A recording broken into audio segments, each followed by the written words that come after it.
Welcome to Real Crime Stories.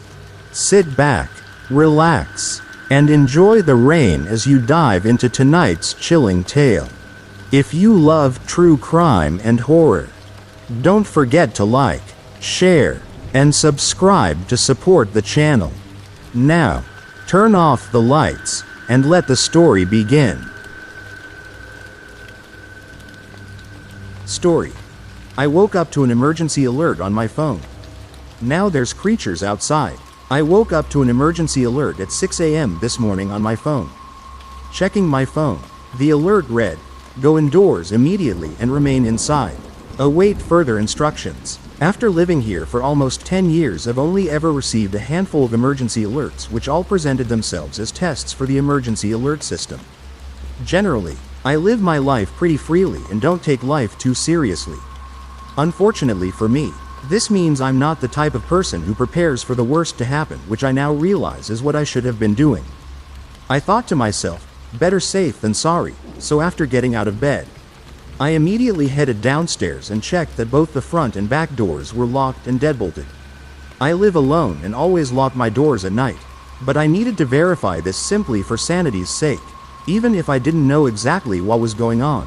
I live in a decently sized 2-story house that I've worked my ass off to make a reality. The windows downstairs all have solid security screens on them, meaning there was no need for me to check the locks on those. After securing the house, I went back upstairs to my bedroom and tried to make a couple of calls. Initially, I called my boss. I couldn't just expect to get the day off work without explaining the situation. If there even was a situation. The phone rang for some time before directing me to her voicemail system. I left a message explaining the emergency alert I received and told her to call me back when she gets the chance so we can discuss what's happened. I tried calling my parents but was again sent straight to their voicemail system. I think at this point was when I was starting to get worried. My parents live almost 2 hours away from me and were always awake at the ass crack of dawn. They never left the house before 8 a.m., but I still tried to convince myself they were busy with something else. So again, I left a message for them to get back to me when they could. My phone dinged. A message from one of my work colleagues. John. He was asking whether I had received the emergency alert too and if I knew anything about why it was sent out. I replied immediately and told him I didn't know any more than he did, but I'd let him know if I found anything out. I needed to calm down now. There was no use worrying over something yet that I didn't even know about. I decided to shower first before having a quick breakfast and turning on the television to get my mind off of whatever could be going on. At this point, it was about 7:30 a.m., the time I would usually be leaving for work. I'm not one to purposely ignore warning signs, so I'd rather get an angry text from my boss than get caught up in whatever caused the emergency alert to be sent in the first place. When I turned the television on, the same emergency alert sound invaded my ears. The volume was so high from the music I was listening to last night I had to dive for the remote to turn it down. The same words that my phone woke me up to were the only words on the screen. Go indoors immediately and remain inside. Await further instructions. Now I was extremely worried. I was realizing this couldn't just be an accident or a test. I'd never seen an emergency warning like this, let alone it being presented on every channel I flicked through. Without any additional information, there was no way for me to know what was going on or how to prepare for it. After turning the volume from the television all the way down, to get a break from that blaring alert sound, I realized how quiet it was outside. No cars commuting, birds chirping, neighbors chatting, or airplanes flying overhead. Nothing. I never realized how accustomed I had become to these background sounds. This lack of background sound made me feel incredibly uneasy, like I could sense something was wrong regardless of the emergency alerts. All of my blinds were still shut, so I hadn't had a chance or even thought about looking outside until this point. There wasn't any specific instructions regarding looking outside anyways, so I didn't really think anything of it. But I thought it would be safest to look outside my bedroom window, which leads out to a small balcony through a sliding glass door. I went into my room and pulled on the string that rotates the vertical blinds. Immediately my room flooded with natural light and the warmth of the sun hit me. I've always loved the warmth of direct sunlight, so I made sure my window was faced towards the sunrise and subsequently towards the street when I had the house built. However, after opening the blinds, what I saw made me immediately drop to the floor. out of sight from the street. I barely got a glimpse of them, but they looked extremely hostile. These creatures were nothing like any animal I've ever seen and were gathered in a circle in front of the house across from mine. It looked like there were about 8 of them. They were gaunt and tall, and appeared as though they were wearing a suit of skin that was far too tight for their body. Their bones seemed to be almost protruding from their skin. They had no facial features besides a pair of dark sunken eyes that appeared completely white in contrast with their extremely dark skin. These things were far from human but were standing on 2 legs like us. I'm glad they didn't see me. If they can see at all, that is. I don't think I would be writing this right now if they had seen me. After dropping to the floor, I immediately closed the blinds again. I've never had a panic attack before now, but now realizing the actual danger I was in, it sure felt like I was going through something similar. Nothing that was going on was normal. Without confidence, I dialed the emergency telephone number on my phone. Immediately a recorded message sounded through the speaker. Go indoors immediately and remain inside. Await further instructions. This message pierced my ears and continued looping until I ended the call. A couple of hours passed by while I went through my entire phone list trying to get into contact with anyone I possibly could. Now even John wouldn't respond. Not a single person answered their phone or responded to the frantic voicemails I left. At the moment I was safe in my house. But how long would that last? I didn't even know what these creatures were, let alone what they were capable of. I just knew they weren't here to make friends. Eventually, I decided to make my way downstairs and take stock of the food I had. I don't know how long I'll have to wait these creatures out. But the power is still working at the moment, so everything in the fridge and freezer is still okay. The water is still running, obviously, since I was able to take a shower. But again, I don't know how long that will last. I decided to fill up the bathtub in the downstairs bathroom in case the water stops running anytime soon. So I'll have at least 150 liters of drinkable water in that case. Curiosity got the better of me. After taking stock of the food and filling the tub, I couldn't shake the feeling that I was already going a little mad. Just yesterday everything had been completely fine. Now I couldn't get in touch with a single person, and there were creatures out on the street I'd never seen before. I needed to look again. I needed to know that what I saw was real and not something I'd made up in my head. This all felt like a weird dream I needed to wake up from. But I knew this was real. I went back upstairs to my bedroom and peeked through the blinds. Surprisingly, the creatures were no longer where I had seen them earlier. I then noticed the door to the house across the street looked to have been scratched through. There were long scratch marks along the length of the wooden door and a large hole in the center. They'd broken their way into that house, but they were no longer anywhere to be seen. That is until I noticed something staring straight back at me through the upstairs window of that same house. The deep sunken eyes I stared into seemed like they'd steal the soul from my body if I looked for too long. After my brain recognized what I was staring at, I leapt backwards away from the blinds. That thing had no doubt seen me. I paced back and forth thinking of what I should do at this point when I heard a horrendous sound coming from downstairs. I quietly made my way down the stairs and towards the sound. The sound pierced my ears. It sounded like something sharp being dragged across metal. That's when I realized they were trying to get inside. The metal security screen door I had installed was being barraged by them. I started moving the bookcases I had by the entrance against the front door. Now, the sun was setting, and they were mercilessly going at it. There was no way I could fend off those things barehanded. That's when I remembered the gift my dad had given me this year for my 25th birthday. I was never really into guns and never really had a need to use one. But at a time like this, it was quite necessary if it had to come to that. I ran back upstairs and into the guest room where I'd stored everything that was gifted to me for my birthday this year. The pistol was still in its case, and I quickly removed it and loaded it with the ammunition my dad had shown me how to use. I have never fired a gun, so this still remains a last resort. Now I'm sitting in my room writing this. The pistol is sitting on my bedside table, and I can still hear those creatures downstairs. I don't know exactly what I should do. Should I run, or should I fight? If you're reading this, please respond. So it's been a couple of days since my last post. A lot has happened. On a positive note, I'm not dead yet. However, I'm in a new predicament now. I need to post this as a record of what has happened here. I'll start from where I left off in my previous post. That hideous sound from the front door downstairs didn't let up. I needed to decide whether I would find somewhere safe to hide within the house or make a run for it while those creatures were preoccupied at the door. Both of these options had downsides. If I decided to stay in the house and hide, I'd find myself trapped should they find me. If I decided to run, there's no way of knowing how well they are at tracking or even how many more of them there are outside.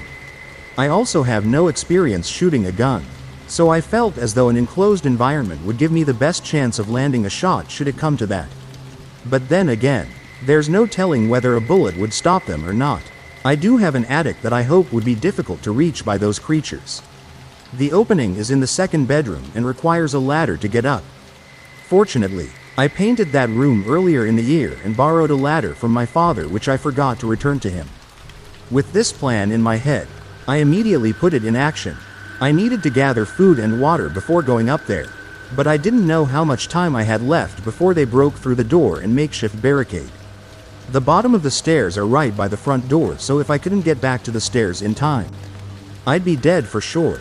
I grabbed the pistol that had been sitting beside me and bolted downstairs.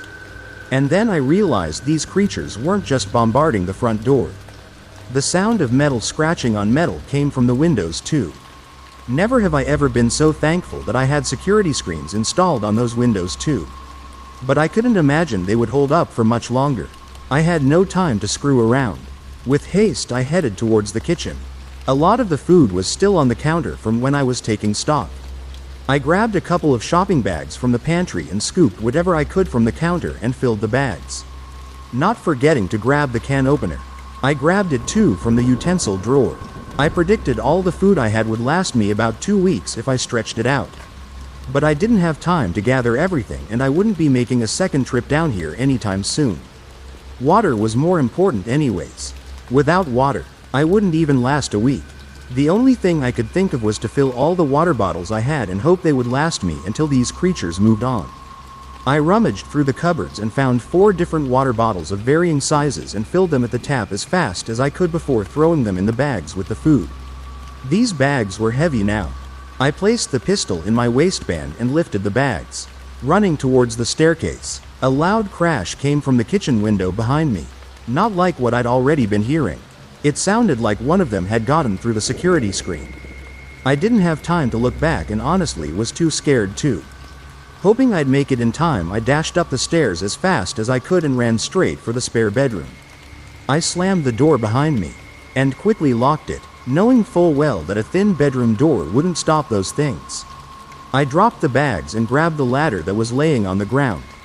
Lining it up with the attic opening, I climbed up and moved the panel covering the opening. More loud crashes and heavy footsteps on the wooden floors could be heard from downstairs. There wasn't much time left. I grabbed the bags and lifted them into the attic with all the strength I could muster. This is when I realized I'd left my phone in my bedroom. I felt like I needed it in case anybody tried to contact me. But I clearly wasn't in the right state of mind at the time. Without even thinking, I climbed down the ladder, away from the safest place I could hope to be right now, and swung the door open about to bolt for my bedroom. Stupidly thinking I still had time to spare. The figure I saw at the bottom of the staircase stunned me and I froze for a second. My mind told me to scream, but it was like I was paralyzed, and nothing came out of my mouth. Its eyes stared wide, the same eyes I had stared into from the window across the street. Suddenly, the figure lunged towards me up the stairs, and I snapped out of it. I ran backwards into the spare room and slammed the door closed again. The creature made contact with the door and a loud thump sound resonated in my ears from the impact. I pounced at the ladder and scurried up through the opening. I don't know how smart they are, but my mind told me I needed to pull the ladder up, or they'd definitely know I'm up here. I leaned over the opening and reached for the ladder. Grabbing it firmly, I heaved upwards and backwards. This ladder wasn't light, but the adrenaline coursing through my veins must have helped as I pulled it up into the attic. Vicious scratching sounds came from the bedroom door, and just as I placed the panel over the opening, the sound of the door being caved in boomed. I held my breath and closed my eyes in the dark. I could hear the creature below me, scurrying around and destroying everything in the room. It would have torn me apart if it had caught me. I'm sure of that. Soon I could hear the other creatures making their way up the staircase and into the room too. The fact that they made no vocal sound unsettled me, like a silent serial killer with a mask. But I'm not sure I'd rather be listening to whatever visceral sound they would make if they had mouths. The only thing I could do from here on out was wait. Wait until they settled down or lost interest and keep as quiet as possible. I didn't move an inch for a few hours and continued listening to the rampage happening below me. I had no way of knowing how good their hearing was, and I was in no rush to find out. I silently prayed that my phone would survive the ordeal so I wouldn't be completely isolated if there were a chance of contacting someone, and internally reprimanded myself for being stupid enough to forget it. I had no way of knowing what time it was exactly, but a glimpse of sunlight shone through the small window in the attic, signifying dawn was upon us. I had survived the night, and for that I was thankful. I could still hear faint sounds coming from the house below, but the creature's rampage had subsided for the most part. As quiet as I could, I grabbed a snack bar out of one of the bags and drank from one of the bottles I had filled. Only now realizing how thirsty I was when the lukewarm water that I would usually only drink ice cold met my lips. I gulped down half the bottle before I could stop myself. I didn't want to risk going down anytime soon, so I stayed up in the attic for the entire day. I actually felt relatively safe. I assumed they didn't know I was up here, since I'm sure they would have joined me by now if they did. But I couldn't stay up here forever. I still needed to get my phone for obvious reasons. If it hadn't been destroyed yet, that is. I eventually passed out from exhaustion, I think, since I don't remember purposefully laying my head down to rest. Despite waking up knowing that time had definitely passed and having my bladder screaming at me to release its contents. Though, there obviously isn't a toilet in the attic, so I'll spare you those details. Needless to say, I remained as quiet as possible. Eventually I realized I could no longer hear any sound coming from the house below. But getting down and back up again wouldn't be a walk in the park, since I'd need to use the ladder again, and staying anywhere else in the house clearly wasn't safe with what I can only guess the state of the windows and doors being in shambles. Luckily though, if the phone had survived, it would only be in the next room over where I'd left it. I decided to wait a few more hours before executing the retrieve and retreat again plan. Slowly I removed the panel from the attic opening and quietly surveyed the spare room below. Everything looked to have been torn to shreds, and I could only imagine what would have happened had I taken just a few moments too long to get up into the attic. Whilst the room was a mess, there was no sign of the creatures in the direct vicinity. I poked my head out further and peeked towards the bedroom door. Well, what was left of it at least. Again, no sign of them. Still, I couldn't hear a thing from downstairs. So I quietly moved the ladder and lowered it down slowly. I made sure to hold the pistol tight while climbing down the ladder as light-footed as I could and made my way to the doorway. The bottom of the stairs looked clear too, but I wasn't going to risk going down there right now. I crept towards the open doorway that was once my bedroom door and surveyed the room silently, trying to locate my phone. My bed had been turned upwards, and clothes from my closet that had been hanging neatly were now strewn across the floor with plenty of ferocious slashes through them. Finally I located my phone. It seemed odd that it was sitting so perfectly on top of my favorite jacket. But I grabbed it and turned towards the doorway. That's when I saw the creature rise onto two legs through my balcony window, like it had been waiting for me in a crouched position. Once again, the creature stared at me for a moment with its deep sunken white eyes, but without thinking. I aimed the pistol at the creature and pulled the trigger. The sound of the glass shattering made a deafening sound and I fell backwards. I didn't know if I had hit the creature or not, but I needed to get back into the attic now if I had any chance of getting out of this unscathed. The sound of the gun would surely alert the others. I knew this, so I immediately got to my feet and started back towards the attic opening. I glanced at where the creature had been a second ago, but it wasn't there anymore. Assuming I had hit it, I made my way back to the spare room and hurried up the ladder with my phone in my back pocket. The sound of the creatures galloping up the stairs surprised me, and I glanced towards the staircase from the open doorway. They saw me this time.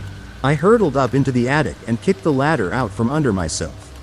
I quickly moved the panel back over the opening and threw the heavy bags on top of it, hoping to weigh it down. Immediately the pounding began.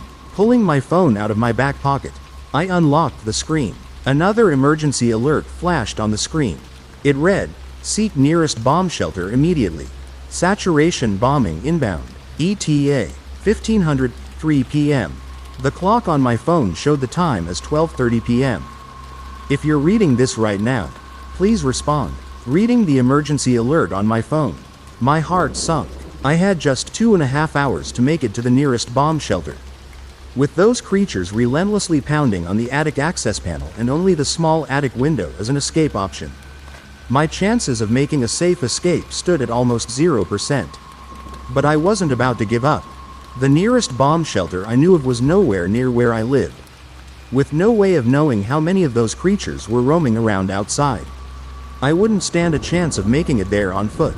I'd need a car, but my car is in the garage and my keys are, or were, in a bowl where one always leave them by the front door.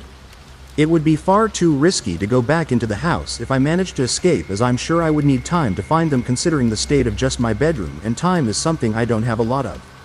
Thinking through the different scenarios in my head, immediately I remembered one of my neighbors, Craig, stopping me on a morning run a while back and telling me about how he preps for the end of the world.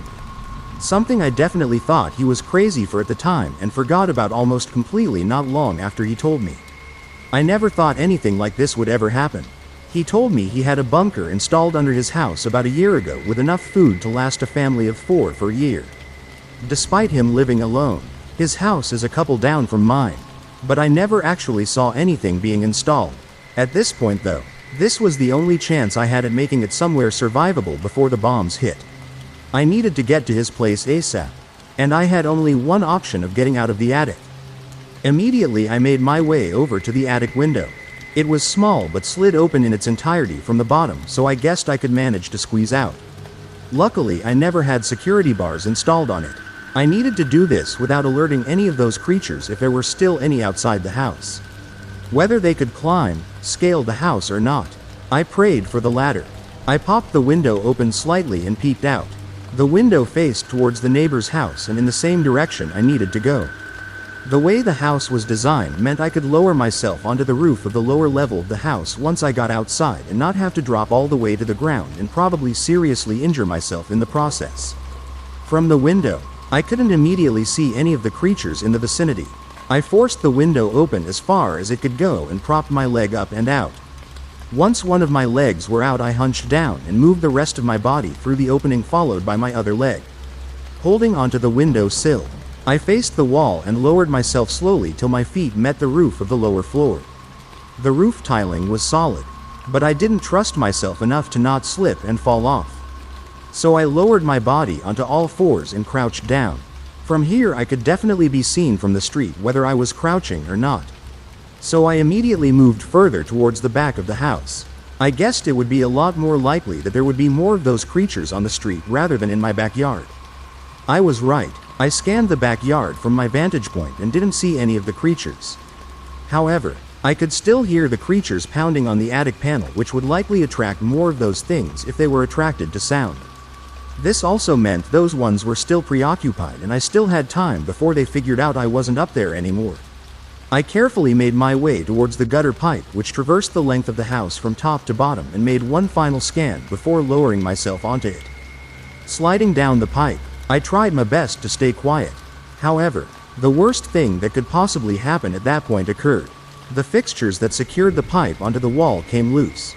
As the screws tore from the wall, the pipe, along with me, came crashing down onto the concrete pavement, slamming into the ground. The air immediately left my lungs. I tried breathing in again, but I couldn't. I knew I had no time to mess around and those creatures would have likely heard the commotion. I managed my way to my feet and forced myself towards the side of the house, away from the back door. At this point, my breath came back to me, but the pain in my back ached immensely and I collapsed against the house. That fall definitely left a mark, and if this were any other time I would probably have laid down and called for help. But help wasn't coming. I realized the pounding sound from the attic I had been hearing had stopped and my heart sunk once more. They were coming. I picked myself up again and started moving again. I could feel the adrenaline pumping through my veins and knew a wasted second could be the difference between surviving this ordeal and being torn apart in a few moments. I needed to stay out of sight, so my first instinct was to scale the fence in front of me. The pain in my back throbbed, but my will to live grew stronger. I jumped up and grabbed the top of the fence, holding on tightly. Pulling myself up, I thanked myself for working out regularly, which granted me increased upper body strength. I propped a leg up onto the fence and worked to pull the rest of my body up and over. My way down on the other side, however, was far from graceful. As I pulled my body over the fence, my descent was halted as my shoe got caught on a loose screw protruding from the top of the fence. Tugging on my shoe, it came loose from the nail and I fell into a bush directly below me on the other side of the fence. While my descent wasn't graceful, it also wasn't too loud. However, this was no time to be hopeful, and I immediately brought myself to my feet and moved towards my next door neighbor's house. It was probably safer to move between backyard scaling fences than it was to expose myself on the street where other creatures likely lay waiting. Craig's house was just the next one over, so I wasn't far now. I could hear the creatures scurrying around in my backyard. Behind the fence I had climbed. They weren't smashing through the fence or jumping over it yet, so I thanked my lucky stars. I didn't know the family who lived directly next to me, but the state of the house left little to the imagination about their fate. The house had the same security features as mine from what I could see, but most of the back windows were broken and the screen door looked like it had been completely torn open like mine. But the house stood silent right now. I moved towards the fence on the opposite side of the yard, the one they shared with Craig, and quickly peeked over after scanning down the side of the house for any of the creatures. The coast was still clear, but a wave of despair rushed over me when I saw that Craig's house too had taken a beating.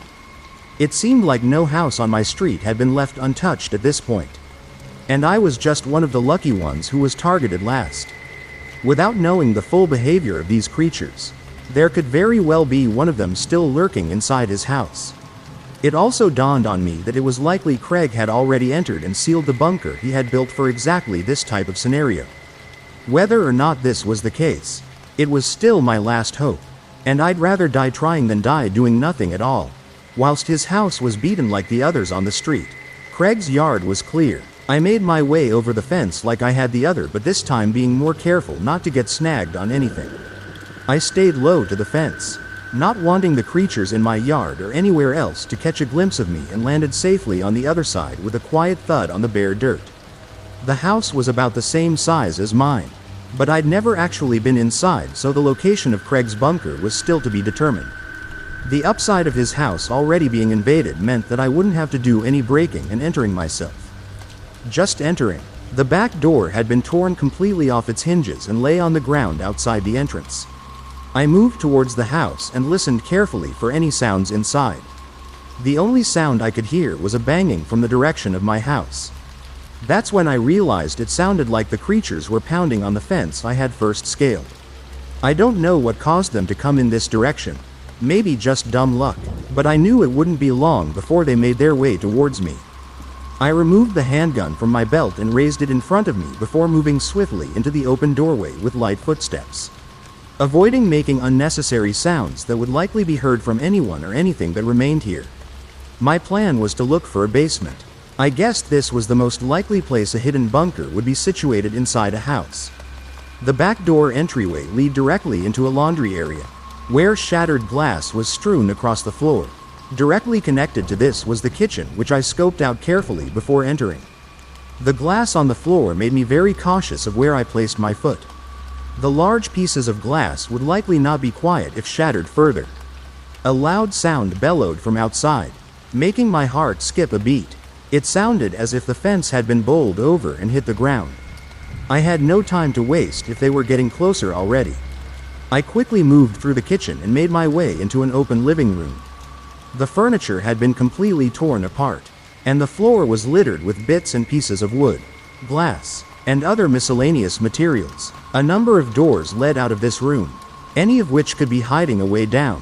However, a door in the corner had clearly been torn through, leaving a large creature-sized gap in its wake. I made the assumption that this was likely where Craig had fled to, which hopefully meant this was the way down to a basement of some sort. More cautiously than ever, I walked towards the battered door. As I entered the room, the lack of light caused my eyes to readjust. A staircase leading down was the first sign that I had been right. I stood silently for a while my eyes slowly adjusted themselves to the darkness. There was no use going down into a basement that I couldn't see a thing in. when I could make out the bottom of the staircase. I carefully moved down the staircase. When I was halfway down the staircase, I saw it. Human remains covered the floor. Blood splatters covered the walls and the ceiling. A large pool of blood was situated in the corner of the room where Craig's mangled body laid. Huge pieces of flesh had been torn out. My stomach turned as I doubled over, dropping my gun and forcefully expelling the small amount of food I had consumed earlier. The sight was horrific. I could not believe that I had actually seen something so graphic. The world around me went mute for a moment as I processed the situation. But a deafening bang came from above me and snapped me out of the daze. The sight of Craig's body had narrowed my vision, but what appeared to be a solid metal door that was slightly ajar came into view near where his body remained. He was just a little too late. I sprinted towards the door and slammed my body into it, opening it wide enough to fit through. Something clattered down the stairs behind me.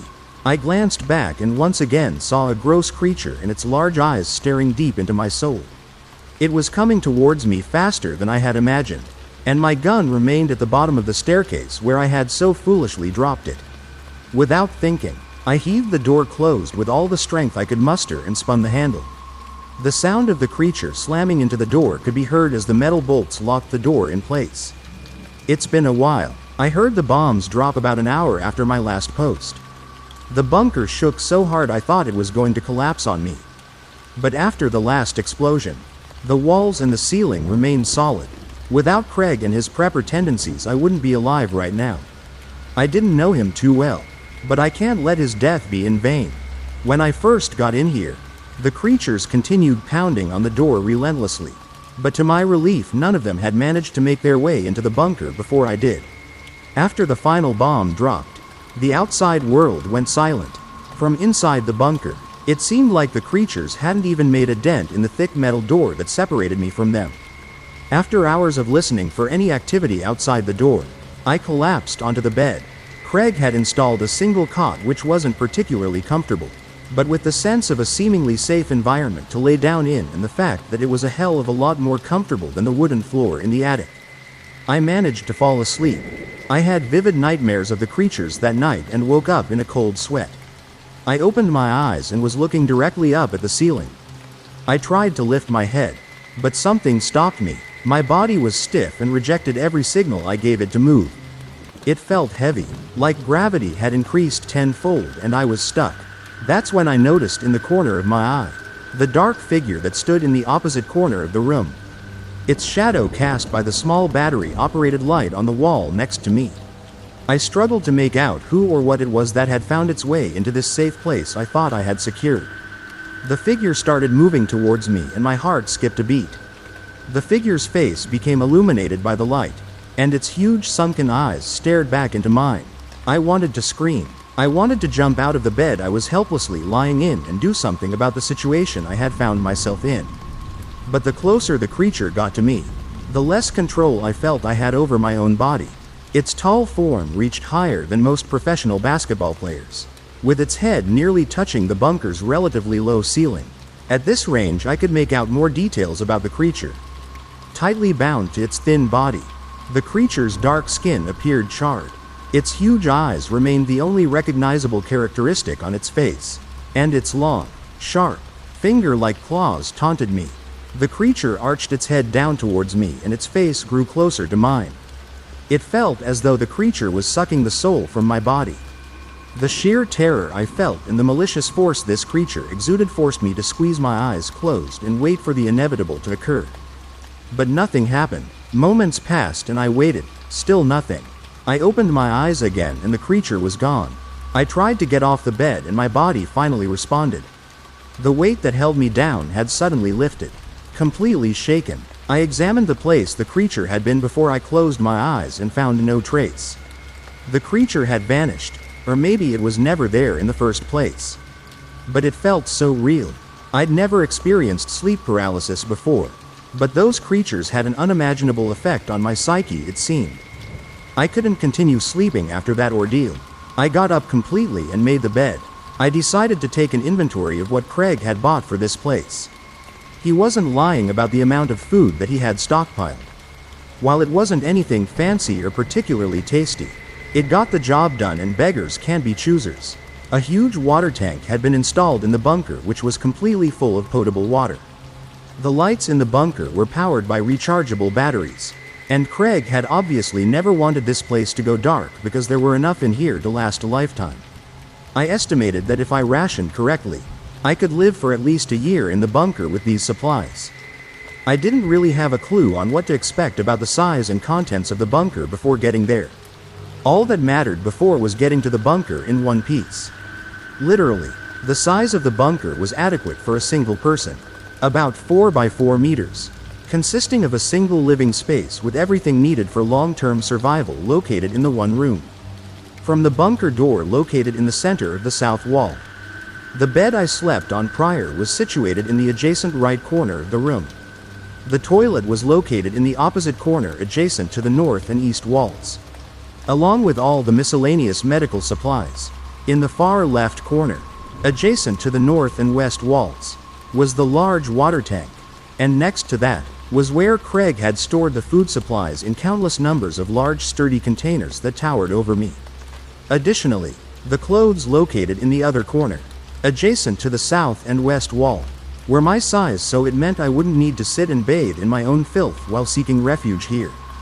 Fortunately, Craig was obviously a meticulous prepper, as almost every container and compartment was labeled with exactly what it contained. After moving a few of the containers that lined the walls, to my surprise, I stumbled upon one labeled weaponry. I didn't know what to expect inside, but I prayed there would be something that could replace the pistol I so stupidly dropped at the bottom of the basement stairs before coming in here. Carefully lifting the lid, the contents of the container revealed itself to me. Inside laid a pistol. It appeared to be a similar model to the one I had lost. But guns were and definitely still aren't my forte. A box full of ammunition was positioned next to the gun, in addition to a decently sized sheathed hunting knife. I picked up the knife and removed it from its sheath. The sharp blade looked brand new and was about 6 inches long. Not that it would be much use against the creatures anyways. I would be torn to a part before I could even get close enough to land a hit with it. But regardless, it was better than no melee weapon at all. I definitely thought I had the mental ability to stay isolated for a long period of time. But after a single day, I felt like those creatures were getting into my head. Humans are social creatures, and I'm afraid I'll go crazy in here alone. Especially considering what I saw when I woke up. I would physically be safe here, but staying here alone for a long period of time seemed just as bad as facing the new reality that was outside. If I can't even go a single night without seeing those creatures, the bunker would be the end of me and my mental health if I wasn't careful. It was hard to tell what was going on outside the safety of the bunker. Not only could I not hear anything, I also had no signal on my phone since entering, and Craig obviously didn't plan on contacting the outside world when shit hit the fan, because I wasn't able to find any form of radio that would work in a place like this. However, it was important for me to find out the fate of everyone else. I couldn't be the only survivor. It was almost as if something was compelling me to leave the bunker. The dreams and the visions I'd had led me to believe that something didn't want me to stay in the shelter and safety of the secure bunker. I convinced myself that I could always return here if necessary, but getting to a bunker where there are other people and a community to develop would be an ideal situation. I decided to wait over a week before making this decision. The days in the bunker dragged on, and without a sense of day and night, I constantly felt like I was on the edge of going crazy. An irrational fear grew inside me. The nightmares and visions of the creatures became worse, but always ended before they offed me for real. Something wasn't right here, and I was itching to get out. If the creatures were waiting for me outside the bunker door, I would be torn apart in moments. But I had to believe that the bombs that were deployed wiped a large portion of them out. However many there were to begin with. Regardless, I needed to know, and I had a firearm once again to back me up. I found a high-quality bug-out bag already pre-packed with essential equipment during my stay here, which included a portable water filter and canteen, fire starters, medical gear, a change of clothes, a few MREs, a torch, navigation tools, a multi-tool, and a tarp. Needless to say, this made the choice of what to bring with me a lot easier. Additionally, despite the hunting knife I found earlier being a seemingly useless weapon against these creatures, It provided some peace of mind for whatever reason, and I decided to carry it along too, as well as the pistol and ammunition found with it. I was as prepared as I would ever be.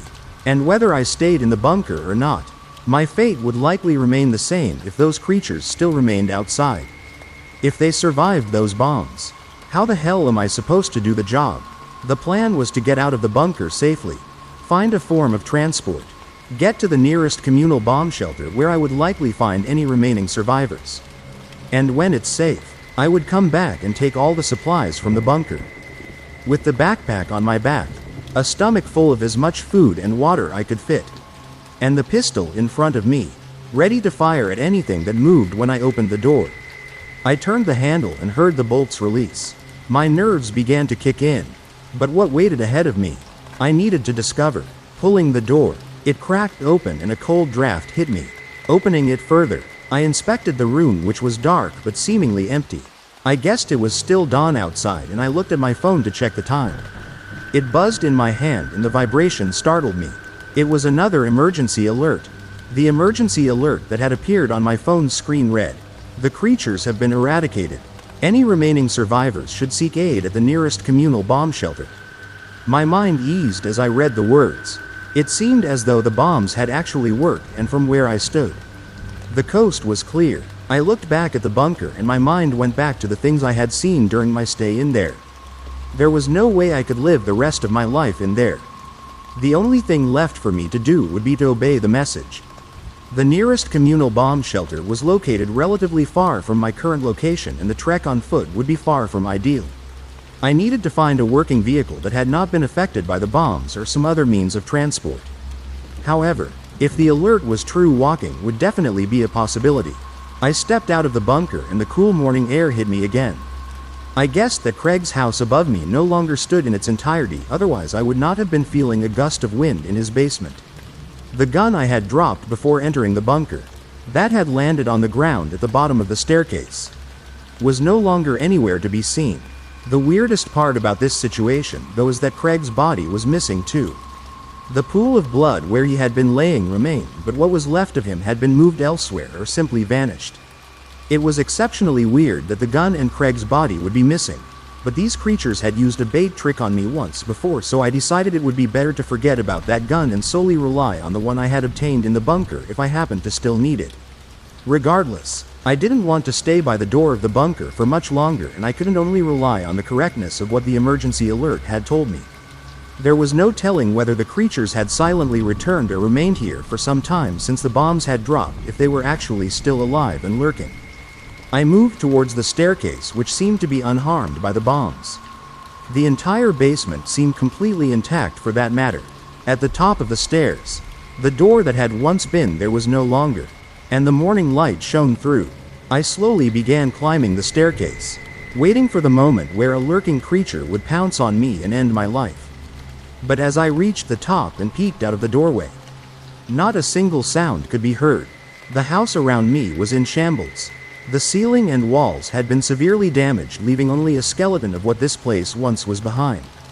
But without a creature in sight, now was a better time to move than ever. I slowly moved towards what was once a perfectly intact window, but now just a frame which faced the street. Through the window I could see that it was not only Craig's house that had been severely damaged, but every other house within my line of sight, and all of the surrounding foliage was in a similar state.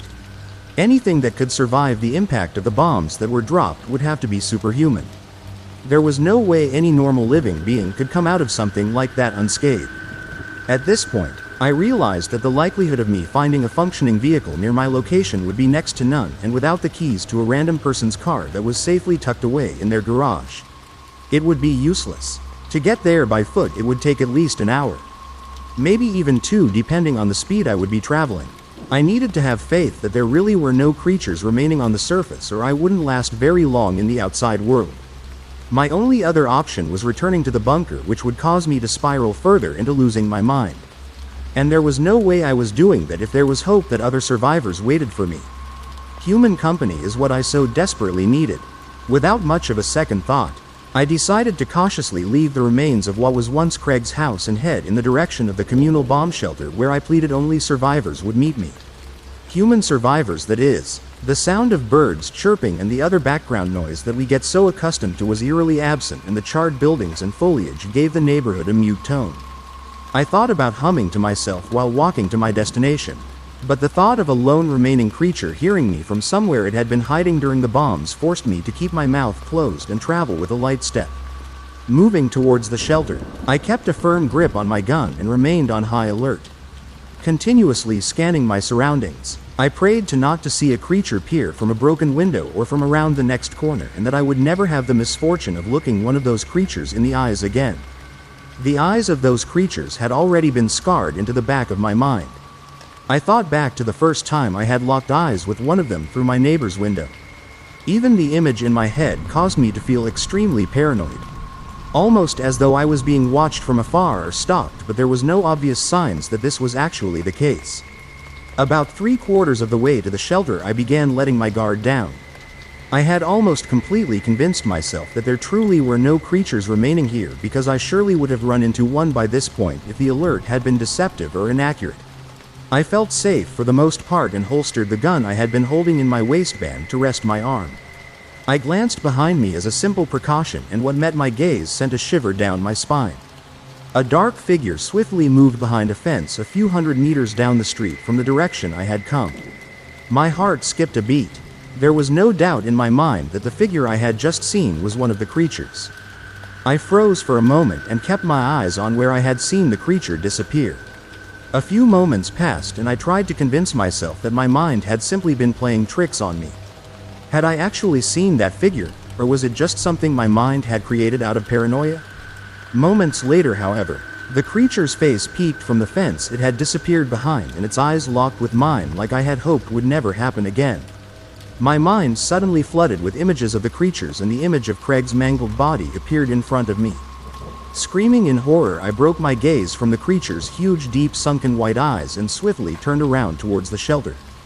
There was no longer any doubt in my mind that I was being followed. And without looking back, I began sprinting towards the shelter faster than I had ever ran before.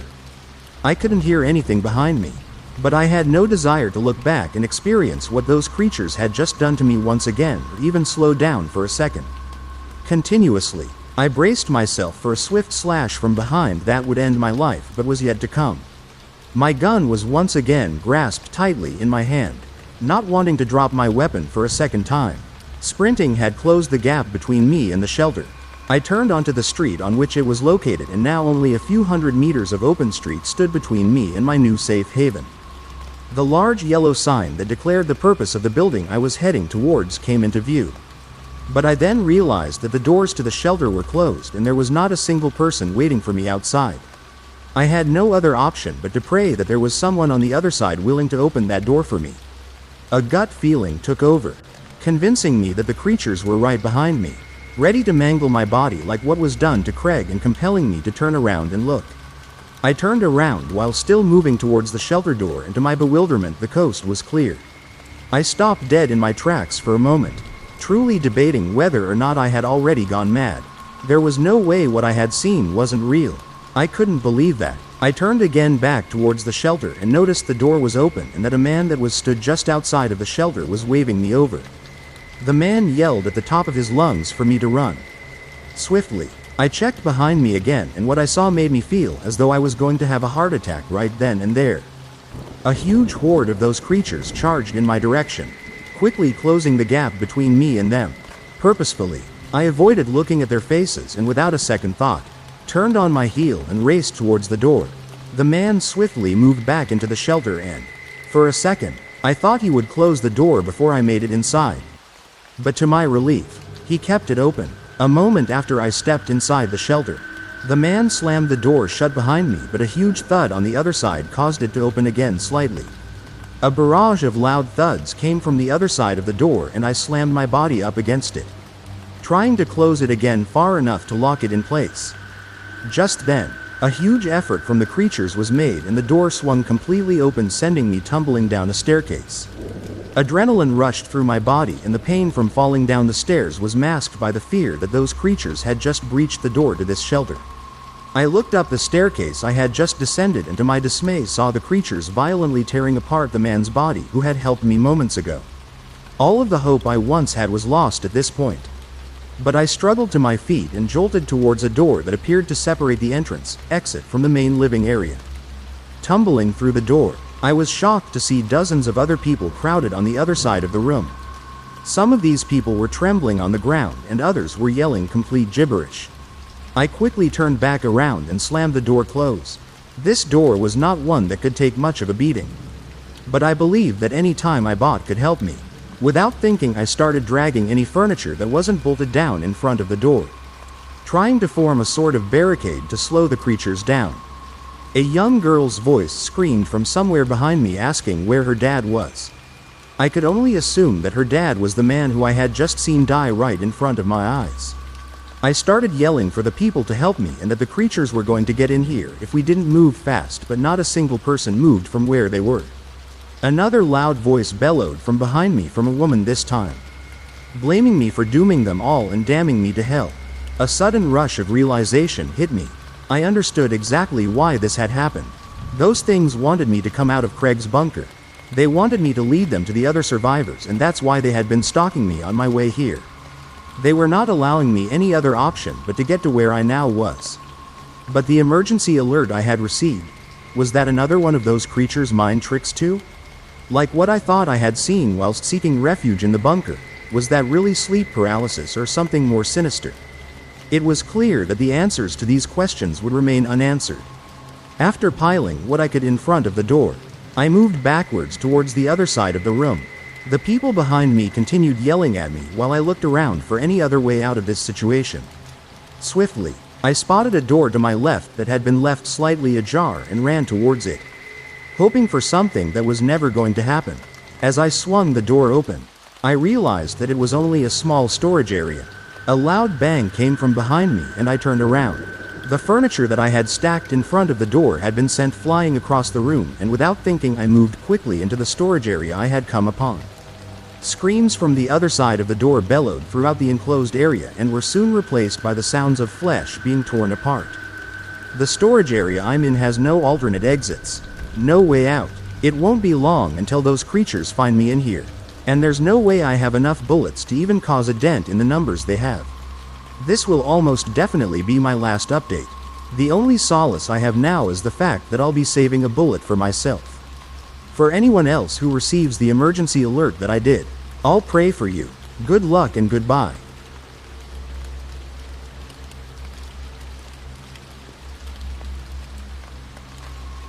Story.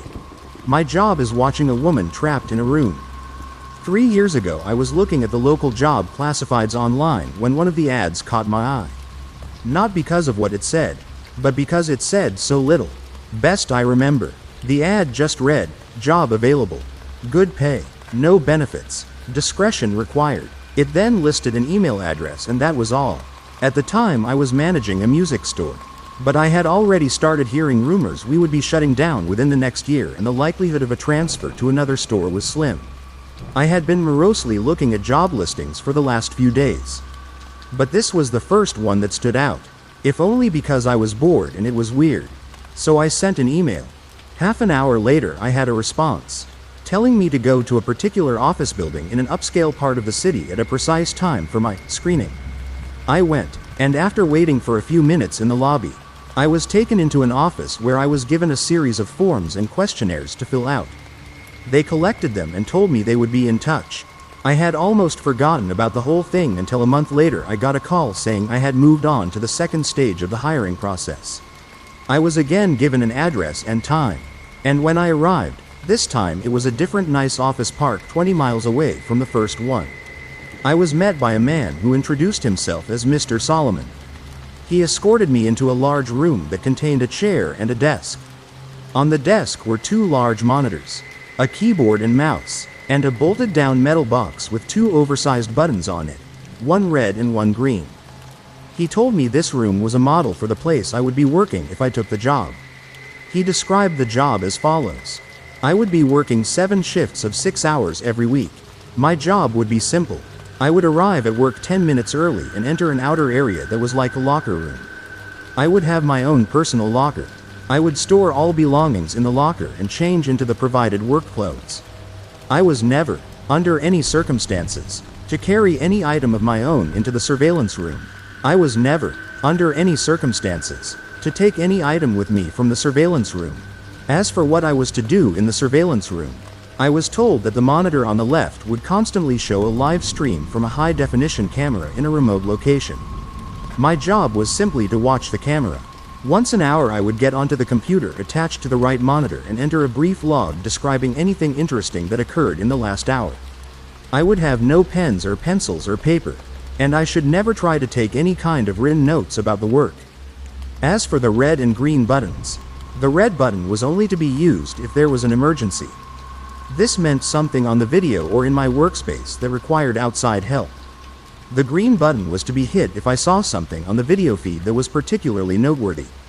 It would tell other people somewhere that, at least in my opinion, something interesting was going on. Solomon stressed that while I was given discretion on when to use this button, I should err on the side of only using it if and when something of real significance occurred. He pointed out the camera on the ceiling of the room we were in. He said the real room would be the same. My work would be observed, and other people were watching the room on the video feed as well. He said I was only a redundancy in case other systems failed. He then smirked and asked if I knew what he meant by redundancy. I nodded, trying not to show my irritation. I don't talk that good to people, so sometimes they think I'm dumb. That's okay. Let him think that if he paid me good enough. The pay was very good, $35 an hour. This worried me. I was already thinking this was some kind of psych experiment or secret government job, which I was okay with. But that kind of money to sit and watch a screen? My mom always told me that if something seems too good to be true, it probably is, and this was seeming too good to be true. I asked if I was going to be doing anything illegal. Solomon laughed and said no. I asked if anyone was going to get hurt. Again, he shook his head no. He said the reason they were paying so much was because they needed employees that were motivated to be professional and discreet. The work they were doing was important, and for various reasons it couldn't be discussed. If I took the job, I would have to sign papers promising I would never discuss my work there or I could be sued or locked up. I'm only breaking that now because of everything that's happened. So I took the job, and because they wanted me to start right away, I had to quit the store with no notice. I felt bad about that. But I was excited about the new job too. It was a lot of money and seemed like easy enough work. If a bit boring, I was nervous that there was something more to it, but I told myself I would just have to see. No point in chickening out and wasting a good chance because I let my imagination go crazy. I was given the location of the job itself, and when I went there, I was amazed that it really was just like the model room I had been shown with only a few differences. There was a locker room you had to pass through to enter the surveillance room, and there was a small bathroom attached to the real surveillance room also. The real room had a small water cooler in the corner, but because I wasn't allowed to bring anything in with me, I had to eat before or after every shift. The biggest difference, of course, was that the monitors were turned on. The right monitor was just a black and white terminal like you see in movies sometimes. I could type in my logs, but no internet to look at or anything like that. The left monitor, it was video from a room. You would call it a bedroom, I guess, because it had a bed in it, but it had lots of other stuff too. A TV, a sofa and chairs, a couple of tables, and plenty of empty space in between. The camera must be high up in a corner, because I could see pretty much everything except for the far sides of furniture. At first though, I didn't notice any of that stuff. All I saw was her. She looked to be a little older than me and was very pretty. When I first saw her, she was laying on her side on the sofa. That was the part of the room farthest from the camera, but the picture was very clear and I could tell that she was sleeping. I found myself leaning into the monitor more so I could see her better. And then I thought about what I was doing and felt embarrassed. It's like I was spying on her. A peeping Tom, my mom used to call it. I didn't want to be a peeping Tom, but I didn't want to be silly either. I needed to think about it slow. It was a good job, and I wasn't doing anything wrong, right? I wasn't hurting anybody. The woman looked fine, and the room was nice. She probably agreed to be there and it's all some experiment or something. I was just overreacting, so I sat down in the chair and began my work. It didn't take long before I understood more. The woman, I took to calling her Rachel. Wasn't there of her free will. I never saw her hurt. But it was clear that she never left that room except to go into what I think is a bathroom area that my camera couldn't see. Well, she never left the room on her own. Periodically, usually a couple of times a week during my shifts, men and women in strange-looking outfits would come in and take her from the room. Sometimes she would struggle, but usually she would just go along with her head hung low. They would always bring her back, though the times when she wasn't brought back during my shift were always the worst for me. I would worry about her until I got to work the next day and saw her in the room watching TV or painting. She never looked hurt or even that upset except for when they took her. And even when she fought, they were always gentle with her. Still, I knew something was wrong. I considered quitting the job, or hitting the red button and getting someone to come so I could get some answers. Or calling the police and showing them what the camera was showing me.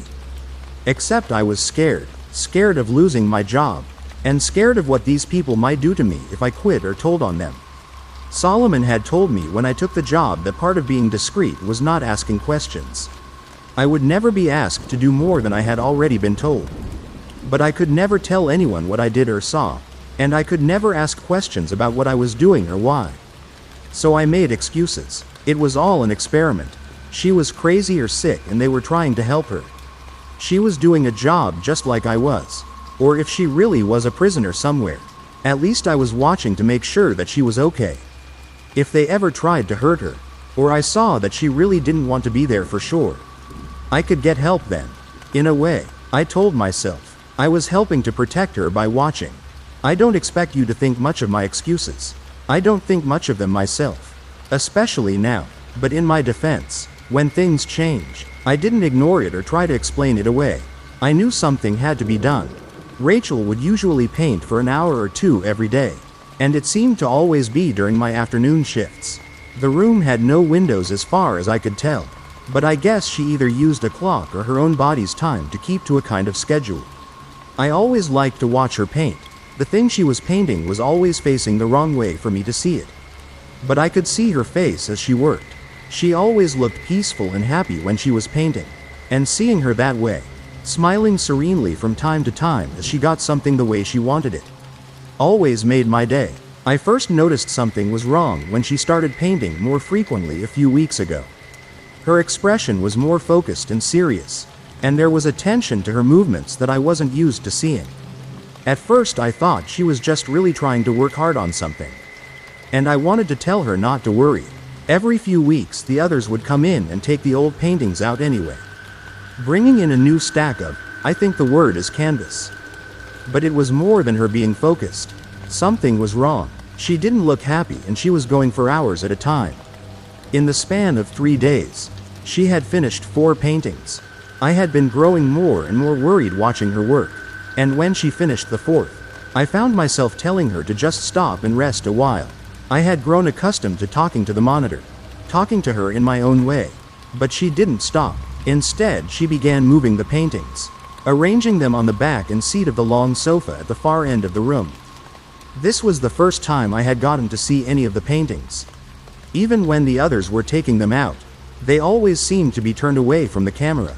I was still worried about her, but I was also happy to finally see something she had worked on. Happy and amazed. They were beautiful. One was a beautiful green forest. Another was an old stone well. A third was a house sitting alone on a small island. The last was an old-fashioned looking movie theater. All of them looked like something out of a dream, with trailing lines of color mixing in the air around them like leaves caught in a wind. It was only when I looked close that I realized the lines of color weren't random. They were words, easy to miss if you weren't looking close. And by themselves, they didn't seem to mean much. Just the ghost of a word somewhere in each of the paintings. Easy to lose in everything else that was being shown. I leaned into the monitor and squinted, trying to read the words.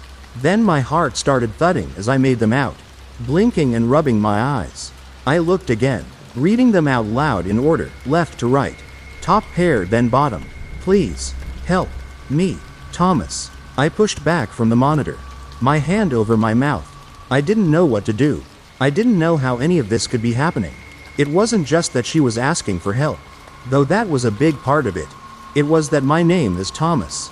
I thought about the camera above me and took my hand away from my face. I rolled back to the desk and sat there, trying to stop from shaking, trying to make myself take a breath, think about it slow. The first thing was, should I hit a button? The red button was for an emergency. If she was a prisoner or something, and she was trying to escape, they might think that was an emergency. But no one had been hurt that I knew of. And I think Mr. Solomon meant save that for something that was like a police or ambulance emergency. Not something like this. But what about the green button? This was definitely something noteworthy. Not only that she was asking for help, but that she was asking me for help. I made myself stop for a moment. I couldn't know for sure she was asking me. I had gone to school with several boys named Thomas. It was a common name. But the chances of her painting that name when I was working here? I didn't want to be silly. But I wasn't trying to be too, what's that word? Mom used to say it when she read her angel books. Skeptics. I didn't want to be a skeptic either. I had to believe it was probably meant for me. And that was something they would want to know. But should I hit the green button? My hands were drifting toward the metal box on the desk. But I hesitated. I didn't like breaking rules. And I was scared of what would happen if I broke these. If they really were holding her prisoner, then they were probably very bad people. But I didn't know that. Maybe they were good and she was bad. But I looked back at the monitor for the first time since reading the words. Rachel was already moving the paintings back off the sofa, as though she knew the message had been received. A canvas in each hand. She glanced up at the camera as she moved across the room. And it felt like she was looking right at me. My chest tightened as my hands moved away from the buttons. No, I didn't think she was bad. I had watched her for years. I felt like I knew her, would know if she was bad. Strange as it seemed, in a way she was my friend, and I was going to try and help her. I spent the rest of my shift trying to act normal and think of what to do. I knew whoever else was watching might have noticed the paintings or seen how I acted. But I couldn't worry about that. I would try to play it cool and try to think how I could help her. The only people I had actually met connected to this job were a couple of people when I filled out the papers and then Mr. Solomon when he showed me the model room and told me the job. I had no way of contacting any of them except through the buttons. My checks were deposited electronically and I had never run into anyone else who worked at the surveillance room. That thought made me stop a second. I had always thought it was weird that I never ran into someone when I was coming or going. The person I was taking over for or the person who was taking over for me. I had always figured there must be other people, other surveillance rooms even, and they just scheduled us so we didn't run into each other. And I still thought there were others. Part of why I thought that was because it seemed like I wasn't the only person who used my surveillance room.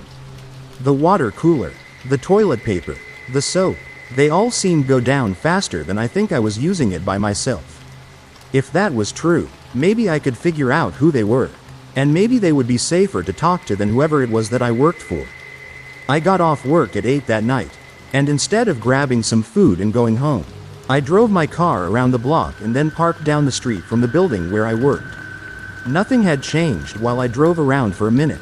No new cars had parked or anything, and if I was right, they didn't send anyone to replace me until they were sure I was gone anyhow. So I sat and waited. I was tired and the street was pretty empty and boring. But I was too excited and scared to fall asleep. Every time a car passed or someone walked down the sidewalk, I tensed. I kept imagining a SUV or van pulling up behind me. Men getting out and pulling me from my car, taking me somewhere like where they had Rachel to kill or torture me. Half a dozen times I almost cranked up and drove away. But every time I would think of her alone in that room. She had no one but me to help her, and I had to try. 2 hours later, a fat balding man parked and started heading for the building. As soon as I saw he was able to unlock the door and enter, I opened my car door to go talk to him. Then I stopped. I needed to be smart. I didn't know where they were, but I was sure there were hidden cameras in the locker room and outside the building.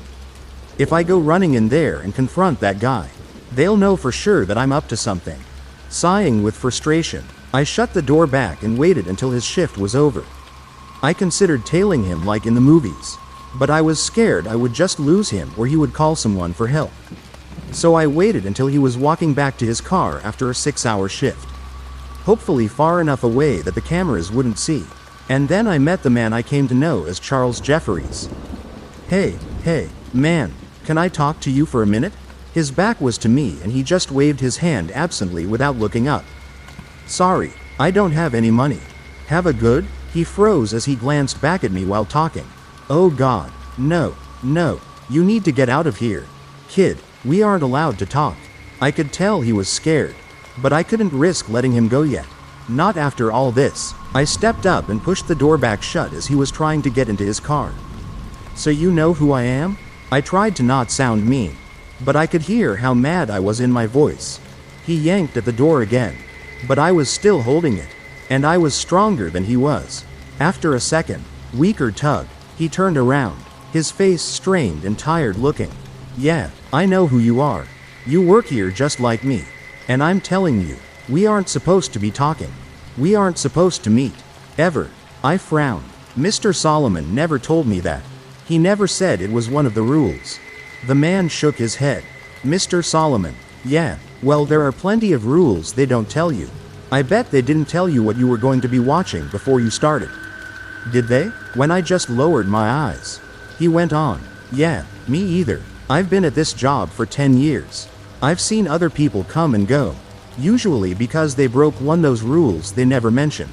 The only reason I'm still here is because I keep my head down and my mouth shut. He wagged a finger at me. You should do the same.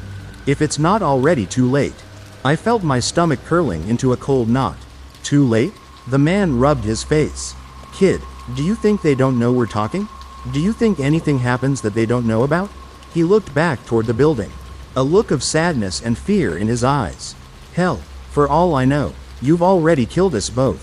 Shaking his head, he pushed me back and started opening the door. Either way, I'm done risking it. You need to stop asking questions and just do your job. It's a lot healthier. With that, he got into his car and shut the door. I didn't try to stop him this time, even though I had already been worried about what he was telling me. Hearing it confirmed was paralyzing. What exactly was my plan? He probably didn't know any more than I did. And even if he did, what could I do with anything he told me? I walked back to my car with a heavy heart.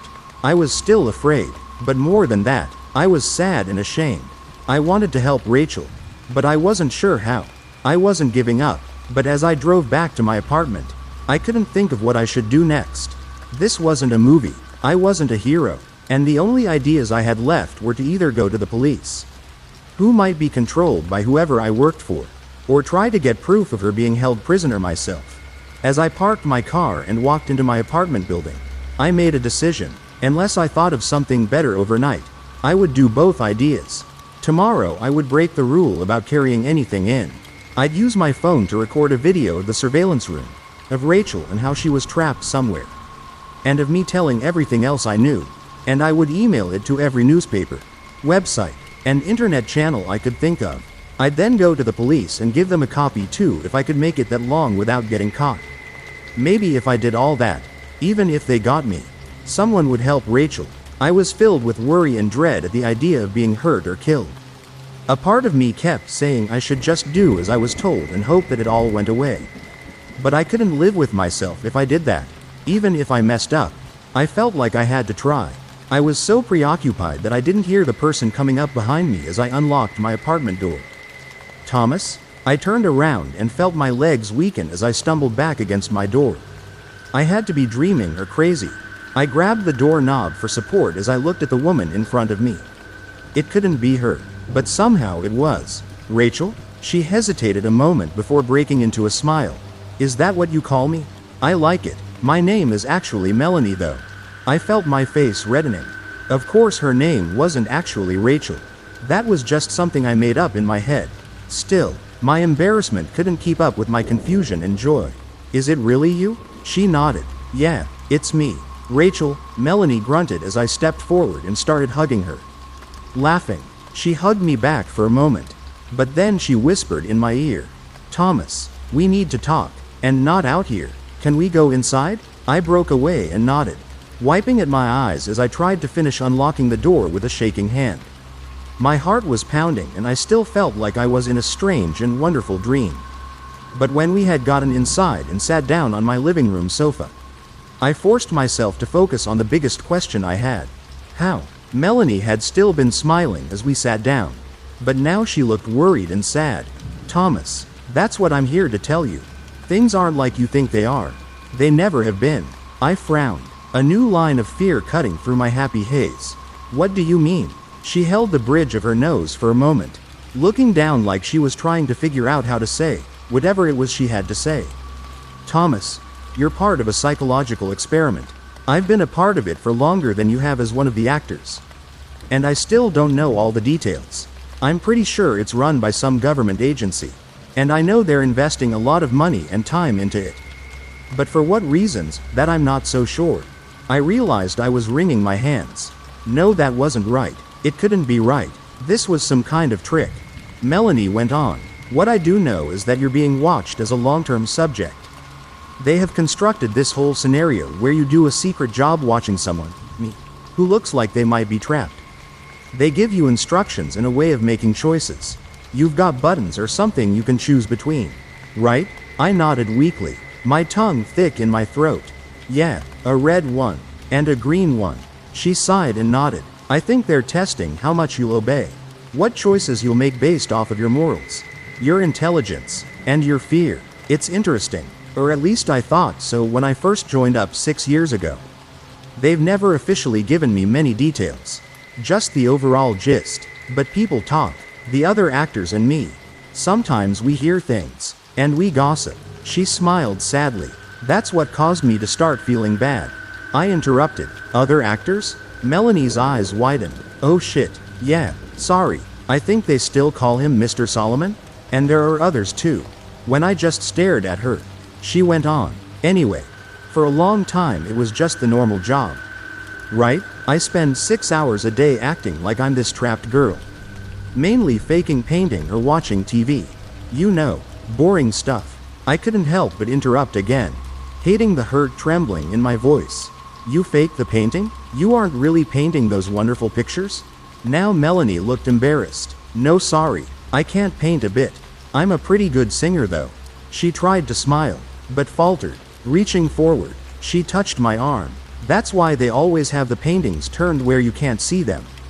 They're already done beforehand. All you ever see is some blank canvases and, well, when they want me to show you something. Her expression darkened as she went on. That's why I had to break the rules and contact you. When they started doing this hidden message, mind game bullshit, I got worried. Worried you would take it too serious. That you could get hurt. Or even hurt yourself. As soon as you left your shift tonight, I talked to one of the guys in the video department. He told me about how you had reacted. Showed me how you were still parked down the street from the building. I drove over. The bedroom set is in a building outside of town. I saw you sitting in your car. And I almost approached you then. But I was scared of getting caught and fired. So I parked and waited until I could follow you somewhere else and let you know I was okay. She blinked back tears. I'm ashamed to say I almost left a couple of times. I don't want to lose this job. And I tried to tell myself you would be okay after a day or two. I could get them to change the script enough that you felt like I was okay and wouldn't worry too much. I felt an angry heat growing in my chest. Well, that's nice of you.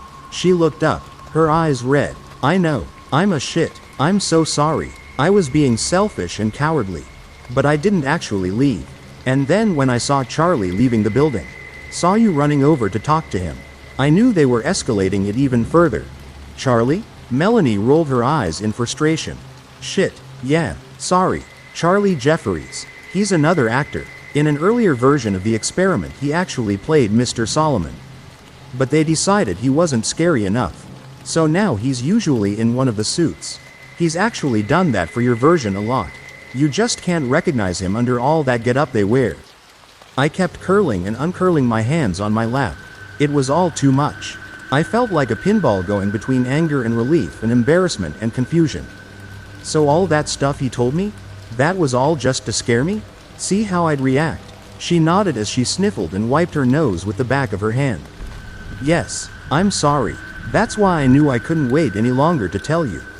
I could see how worried and scared you were going back to your car. I pulled my arm back from her touch.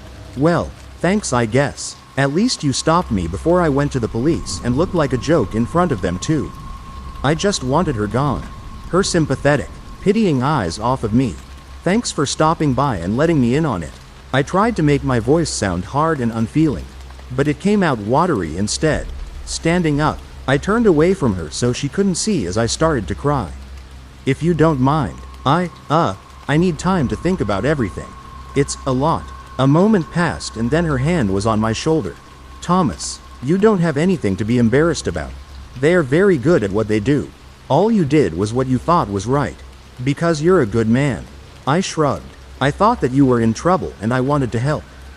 She gently turned me toward her, and when I looked up, she smiled and sniffed again. I know, but you need to realize, most people wouldn't have tried to help. Not when it meant giving up their job or risking themselves like that. Not for a stranger. I wiped at my face as I looked away. Well, I still feel dumb, but I'm glad it's not real. I'm glad you're okay. That we both are. I paused and caught her eye again. We are, aren't we? Safe. I mean. She hesitated before nodding. Yeah, I think so. Like I said, they have a lot invested in whatever this is. And the fact that they're willing to go as far as they have with you makes me wonder. But I've never seen any signs of anyone getting hurt. I think the worst that could happen is one or both of us gets fired. I felt my face getting red again. Oh, don't worry about that. I'm going to quit tomorrow. I'll finally get to hit their damn buttons. Maybe both of them. I started to smile, but then I saw the look on Melanie's face. Thomas, please don't do that. I don't think they would hurt us. But if you up and quit, they'll figure out I've talked to you. I don't think they watch us all the time. But I don't know what they can find out. You know, tracking cell phones, spy satellites, whatever. I'm taking a big risk just being here. And I don't want them catching on. I took a step back from her. So you want to keep getting paid to trick people like me? She reached out and grabbed my right hand. I had been clenching it unconsciously, and it relaxed at her touch. No, I don't want to, but I wasn't expecting this. How the experiment has changed. Getting to actually meet you, I can't do it long term. But another month or two to save up money? Now that you're in on it and won't be scared or hurt by it anymore? She smiled. That I can do. That we can both do. We can keep going like normal.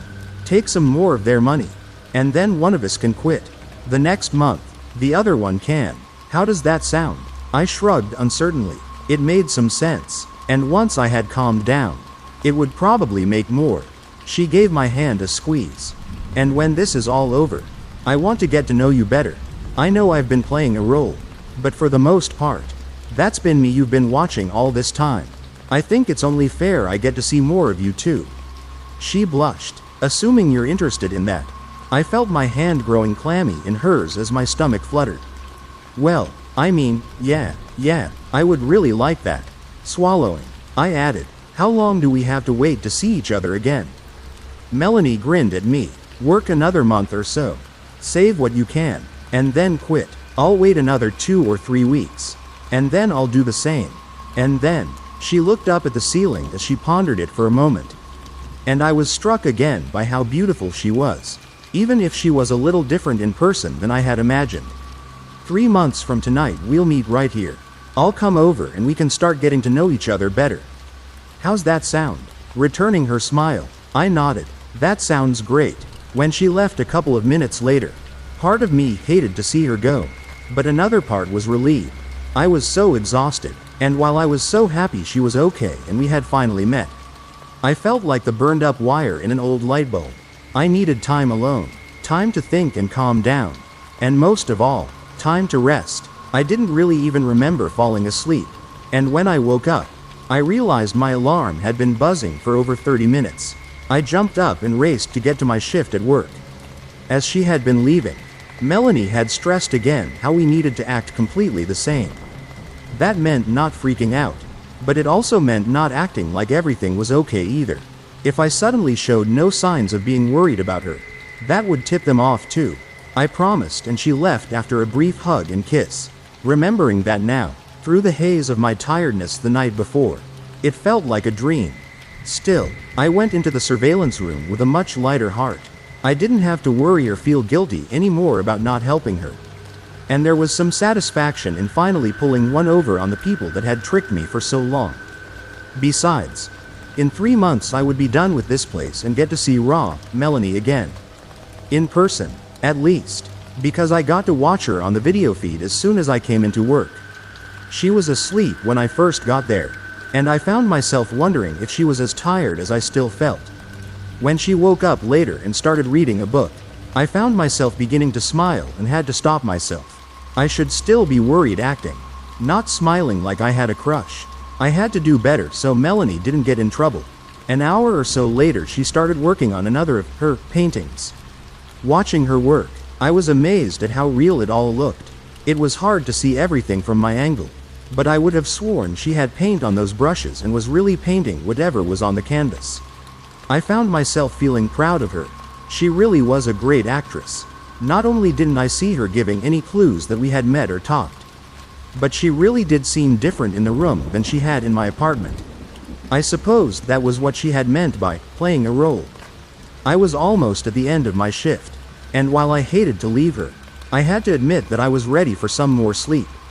Trying to guard my reactions all day had been exhausting, and I was dreading the next few weeks. But then I realized she was done painting. I expected her to just go and do something else. But instead she picked up the canvas at its edges and carefully walked it over to the sofa. Her body was blocking it at first, but then she stepped aside. It was a painting of a massive tree. The bark was a dark red, with a huge twisting trunk that broke off into a dozen branches. Those branches were covered in leaves that were so deep green they almost reminded me of storm clouds more than the top of a tree. Like all the paintings, I felt touched by it. Even now that Melanie had told me she didn't paint them, the images themselves, combined with the colors and the small details, they really were amazing. Just like this one, if you looked close enough, you could see that there were several small blackbirds in the branches of the tree. It was funny, but they almost looked like they were. It almost looked like they were made out of words. I felt my heart start to hammer and I forced myself to stay calm. No point in being silly. I knew it was all a game now, and I just had to play my part a little while longer. Still, the worried me would want to know what the words said, so I might as well try to read them. I squinted, following the birds right to left and top to bottom. That girl isn't me. I looked away from the painting to see Rachel staring up at me. She looked terrified. Oh no, I had to do something. And I had to do it right now. If Melanie was somehow a fake, that meant they must have sent her. And if they sent her, that meant they knew. They knew about the messages in her painting. They knew about me asking questions. And they knew I didn't hit a button during any of it. I felt panic and fear crawling up my chest, making it hard to breathe. Standing up, I started pacing, periodically glancing back at the monitor to see if Rachel could help me. Tell me what I needed to do next. But she had laid down on her bed. It was hard to tell for sure with her back to the camera. But I think she was crying. No, I needed to fix this. Get her out of there. And if I didn't have a better plan, I'd just have to go with the one I already had. Feeling the hard eye of the ceiling camera on me, I went to the door and stepped back into the locker room. My phone was in my locker, and after messing up the combination the first time, I got the door open and got it out. Gripping it tightly, I tried to hold it by my side casually, but I knew there was little point. If they knew everything, I wasn't going to be able to hide anything. I just had to try and be fast. Get some kind of message out to people that could help Rachel before they got to me. I opened the camera on the phone as I re-entered the surveillance room and hit record. It made a small beeping noise, and once I was sure it was recording, I turned the camera on myself. My name is Thomas Calhoun, and my job is watching a woman trapped in a room. This is not a joke or a movie or whatever. This is real. For 3 years my job is to sit in this room. I moved the camera slowly around the room, taking in the door to the bathroom, the water cooler, the desk with the monitors, keyboard, and button box, and watch a video feed of a woman locked up in a bedroom somewhere. I stepped closer to the desk and made sure the monitor showing Rachel was clear and in focus. I didn't know this woman was a prisoner at first, or I tricked myself into thinking she wasn't because the money was good. Either way, I know she is now. She is in danger and so am I. After lingering on video of her for a few more seconds to make sure every detail could be seen, I turned the camera back on myself. I had to hurry, or the video might be too big to send quickly. I was trying to stay calm, but I felt myself tearing up as I went on, and I did my best to keep my words clear. Please help her. I don't know where she is. I don't know who has her, because I don't know who I really work for. But they are bad people and she is not safe. All I know is that I work at a building at, redacted, right outside of San Antonio. Per no sleep rules. To be clear, this address is not real. I only know the names of 2 other people connected to this place. The man who hired me, Mr. Solomon, and a man who might have a job like mine, Charlie Jeffers. No. Jeffries, I think. I don't know if they are real people. I don't know if that is their real names. Please, I'm not crazy. I know how this sounds. Just come here, see the room, figure out where she is and help her. And I heard the muffled sound of the outer door opening into the locker room, and I frantically fumbled with the phone to stop the recording. How'd I send? Oh no. How'd I? There it is. I hit the button to share, and felt a new panic rising. Who should I send it to? I had only a handful of contacts, and I just selected them all. Maybe at least one of them would take it seriously and get help. As I heard the door to the surveillance room opening behind me, I hit send. Not connected to data service or Wi-Fi. Please send again when connected. What? No. I turned to see Mr. Solomon entering the room. He was flanked by 2 large men in dark suits that looked like bodyguards or something. Raising a finger, he wagged it at me. No service in here, Thomas. But then you should never need service in here, so long as you followed the rules. They took me easily.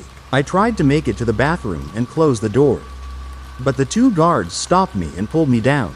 They put the, what do you call them, zip ties on my hands and feet and pulled a black bag over my head. Then I was being carried out of the room, and it felt like they must have put me in the back of a van that was pulled right up to the building. I was laying on what felt like thin, weird-smelling carpet that covered a hard metal layer underneath.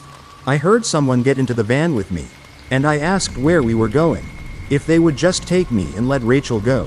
There was a short laugh overhead, and then Mr. Solomon's voice as he told me that he would explain everything when we got where we were going.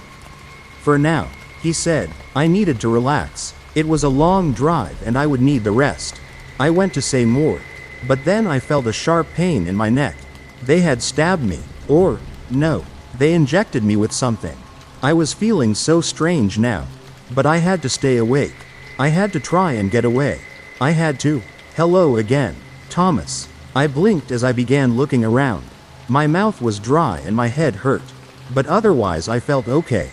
I wasn't tied up anymore. Instead, I was laying back on a padded table like I'd seen when I went to the doctor. But this wasn't a doctor's office. The room was large, and aside from the padded table, it held a small bed, a desk with a computer monitor on it, and a couple of chairs. Sitting in one of those chairs was Mr. Solomon. I raised up slowly, blinking at him. Where is she? Is Rachel okay? The man smiled. You really are something, Thomas, trying to be the hero, even if you don't quite know how. I respect that. Licking his lips, he leaned forward slightly. In fact, I respect that so much that I've decided to start our new relationship with as much honesty as I'm allowed. Some of my colleagues disagree with this approach, but you know what? Fuck them. This is my project, and I think you deserve to know what's going on. Looking more serious, he stood up, lifting the gun he had been holding casually in his lap. But before we get into the details, would you like to see Rachel? I slid off the table and nodded as I caught myself from falling. My legs were still wobbly from whatever they had given me, but I barely noticed. Yes, please, let me see her, the real her. Mr. Solomon gave a small laugh and gestured toward a nearby door.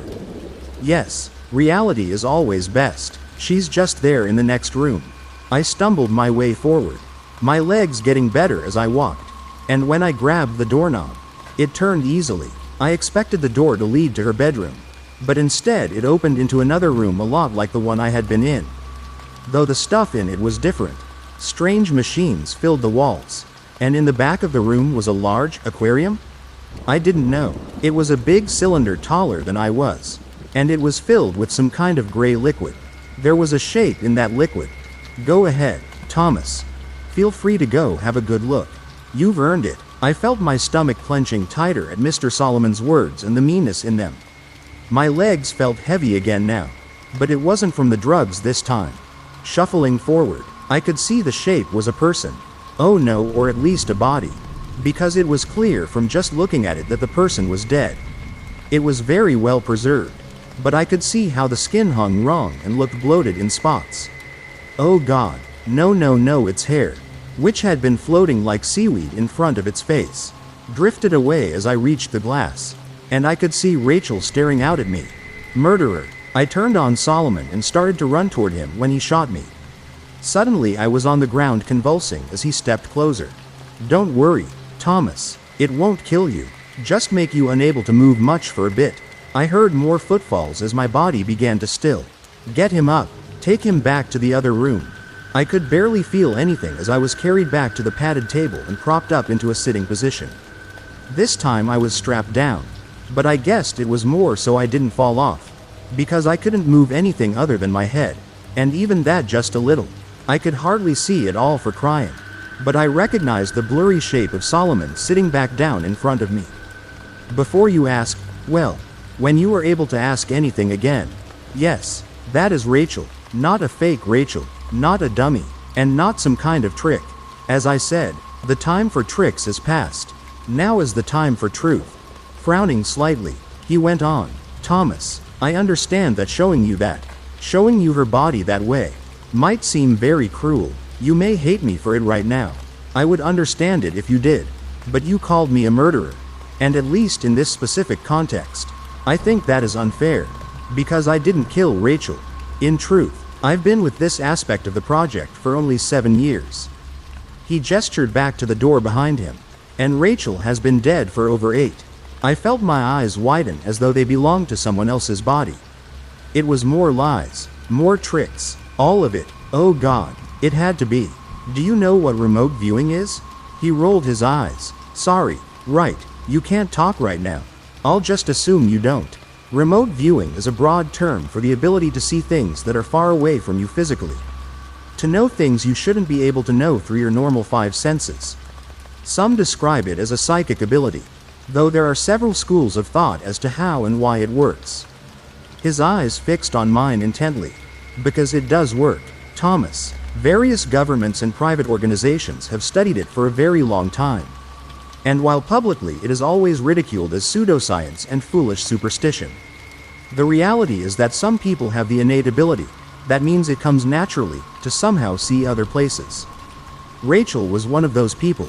She came into the program when she was 17, having been identified via a front-facing screening process that was ran as a psychological test that paid subjects well at a time when Rachel was looking to make some money.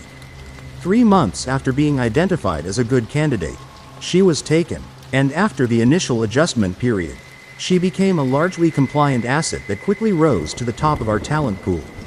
Solomon folded his hands on his knee. I know you cared for her, Thomas, so I think this is worth sharing.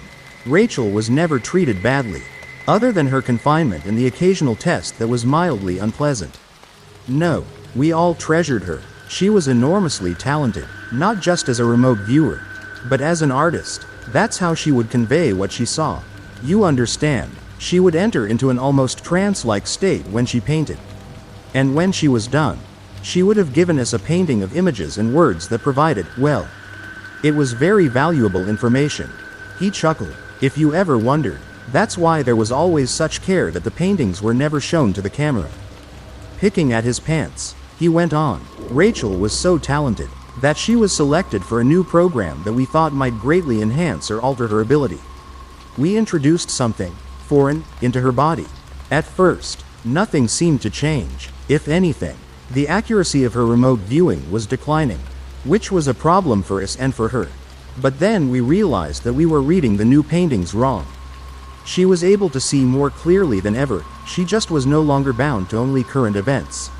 Now her sight transcended time. He paused, and I realized he was enjoying telling the story. The bastard was having a good time. Pausing to make it more dramatic. I would fucking kill him.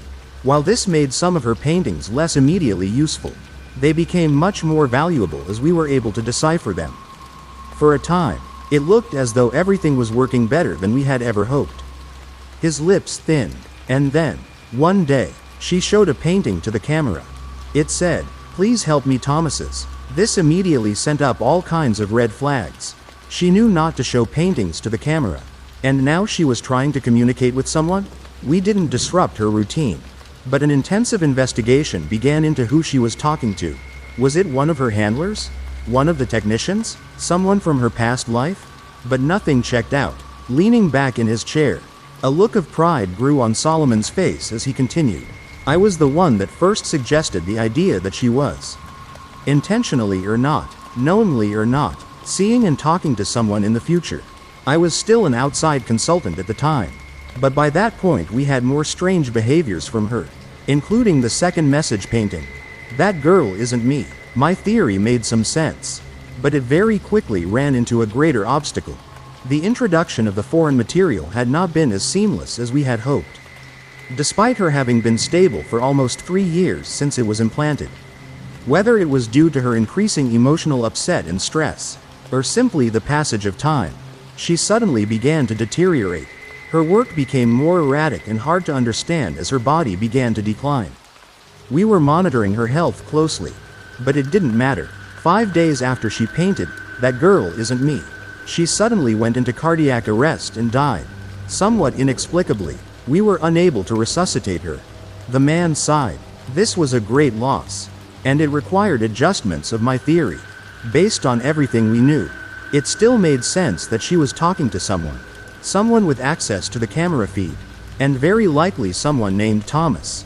If Thomas was viewing that camera footage in the future, as I believed, then he must be working for us in the future. He gave me a thin smile. And whether you believe that the future is set in stone or not, I'm all for giving it a helping hand. 7 years ago I began the Thomas Project. Over the course of that time I have overseen the screening and hiring of 43 men named Thomas at several different sites. All with one very specific job: to watch the videos of Rachel from just before her implant to the time of her death. I tried to speak, but my mouth still wouldn't work. I wanted to say he was lying, that it didn't make sense, that it was another trick, but I think I wanted to hear it more for myself. Because I didn't think he was lying. I didn't think it was a trick. And I thought I was starting to understand. The point wasn't really them watching the videos, of course. It was how they reacted to watching the videos, what they did, and how that matched up with what Rachel had done in response in the past. 13% quit after the first day. 38% hit either the red or the green button after the first message asking for help and saying their name. 22% attempted to contact the authorities before reaching the stage where Melanie was introduced. He shook his head slightly. I wish I could take credit for her introduction, but it wasn't my suggestion. We assumed from the "that girl isn't me" message that there was a double of Rachel introduced to you at some point. Perhaps to kill you or dissuade you or find out what you knew. But it took a few tries until we felt it was well refined. And as I've pointed out, only 27% made it that far. And all of them failed the next test. He pointed at me. Her name. You see, the girl you've been watching. That talented, wonderful girl whose body is preserved in the next room? Her name was Rachel Donovan. I had always wondered if Rachel was merely seeing you, or if there was some kind of connection between the two of you. When you called Melanie Rachel, I knew that we had finally found the right Thomas, the distant point of light that our Rachel was looking at across space and time. I swallowed thickly and found I could feel my tongue, if only a little, slurring badly. I pushed out a single word. "WY." Solomon looked surprised. I'd have thought that'd be clear by now. You're our only remaining link to one of our greatest treasures. Perhaps you have a similar ability. Or it may be that she forged the link purely through her own talent and will. But either way, you are important and you have more work to do. He stood up and moved over to the table where he turned on the monitor. As it came to life, I saw it was a frozen image of Rachel's room, a tape paused where I had left off watching. Turning back to me, the man looked solemn. You have to watch the rest of it. Because Rachel painted you more pictures before she died. And we have to know what they mean. I spent the next 5 days watching Rachel die. From the outside, just watching the monitor, it didn't seem that different than what I had been watching for the past 3 years. Rachel slept. She watched TV. She read. And she painted. But there were signs if you were looking for them. She seemed tired and tense. And she had taken to sleeping more. And occasionally, just every once in a while, she would glance up at the camera, at me. It was then that I could see the fear and sadness in her eyes. Inside I felt like a burned-out house collapsing in on itself. At first I refused to watch, to do anything they wanted me to do. Solomon didn't get mad at me, but just shrugged. He said while cooperation was preferred and could go a long way toward making my stay with them more comfortable, it wasn't required. If he was right, Solomon said with a thin smile, things would play out as they were meant to, regardless of what I wanted or thought I chose. Either way, he added, the video was about to start back playing and would not stop for another 5 days. Whether I wanted to spend that time getting to see her again was entirely up to me. I tried to not watch, but a part of me knew from the start I was going to. Maybe I would find some clue that they were lying about her being dead. Or Rachel could give me some advice or warning about what I needed to do next. I didn't know. What I did know is that I couldn't miss the chance to see her again. And despite knowing in my heart that she was dead and everything on the video had happened a long time ago, I still felt that by watching I was with her somehow. She had been taken away from everything she knew when she was barely grown. Trapped for years just for being special. Experimented on. Treated like property. Kept from ever having friends or family or a life. And yet through all that, she was still beautiful. Not just on the outside, but on the inside too. I had spent years watching her. Getting to know her in 1,000 tiny ways that so few people ever truly know each other. I had seen her kindness and grace in her actions, even when she was fighting against the people holding her. I had watched her strength when she woke up day after day in her prison and never gave up. And I saw the beauty of her soul in her paintings, full of swirling colors and, what was the word, wonder. She was able to paint these things she saw with such care and love.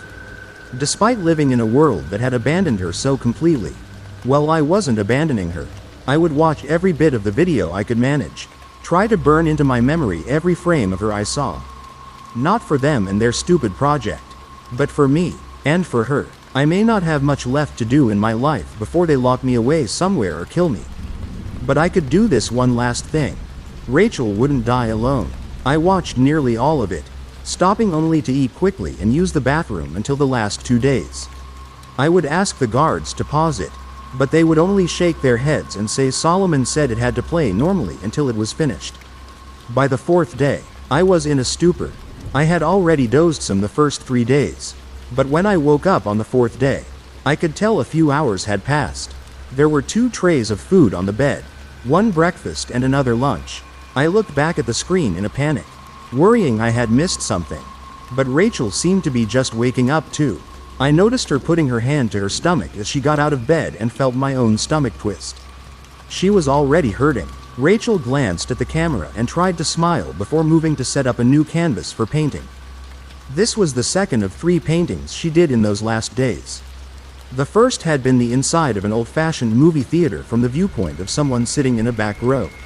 On the movie screen was just the image of a sledgehammer propped against a brick wall. I didn't understand what it meant, and I found myself scanning the picture for some message or other clue. Eventually I found what might be one, though I didn't understand it either. Rachel must have come to understand they knew what she was doing with the paintings and didn't want to stop her. Because these last 3 she set up much closer to the camera. I was still squinting and studying the painting closely when I realized the flipped-up seats in the next row up had brass number plates along the front edge of the seats. Though they were upside down from the viewpoint of the painting, the angle was good enough that once I noticed them I was able to read them. 2, 43, 26, 89. I didn't understand any of it, but I committed it all to memory, focusing all my attention on the painting until she finally took it away. Even that early on I could tell painting was taking a lot out of her now. And like I had for so long, I found myself talking to her, telling her to go rest before I remembered her body in the next room. I almost stopped then, but no, maybe she couldn't tell I was talking to her, or maybe she could. Either way, me talking to her couldn't hurt, and it made me feel a little less lonely and sad as I watched her. The second painting, the one she started after I woke up from falling asleep for a few hours. was stranger than the rest. It looked like it was in a room with curved walls made of tree roots. And in the center of the room was a little table made out of the same stuff. Some of the roots around the room were a deep red, but other parts, including the table thing, looked burned and black. I looked closer and saw that I could see a person's shadow over the table, hands holding some long oval-shaped bundle. I studied it for a long time, going over it again and again in my mind after she took it away. I couldn't make sense of it, of any of it. I wasn't smart enough, and I was failing her. Rachel slept for a long time after that painting. Then she got up on the 5th day, her last day, and immediately started working again. This time she was painting faster, and while I saw her wince occasionally, she never lost her look of determination as she slashed lines and colors across the canvas. When she was done, Rachel picked up the painting and turned it toward the camera, giving me a small, tired smile as she was blocked from view. It was looking out from the front porch of a house somewhere. It was out in the country, and the morning view of the yard and the land beyond were wonderful. But closer up, the painting was of two hands, holding onto each other tightly. Their interlocked fingers seemed to glow red and orange in the light of the rising sun. I found myself crying as I looked at it.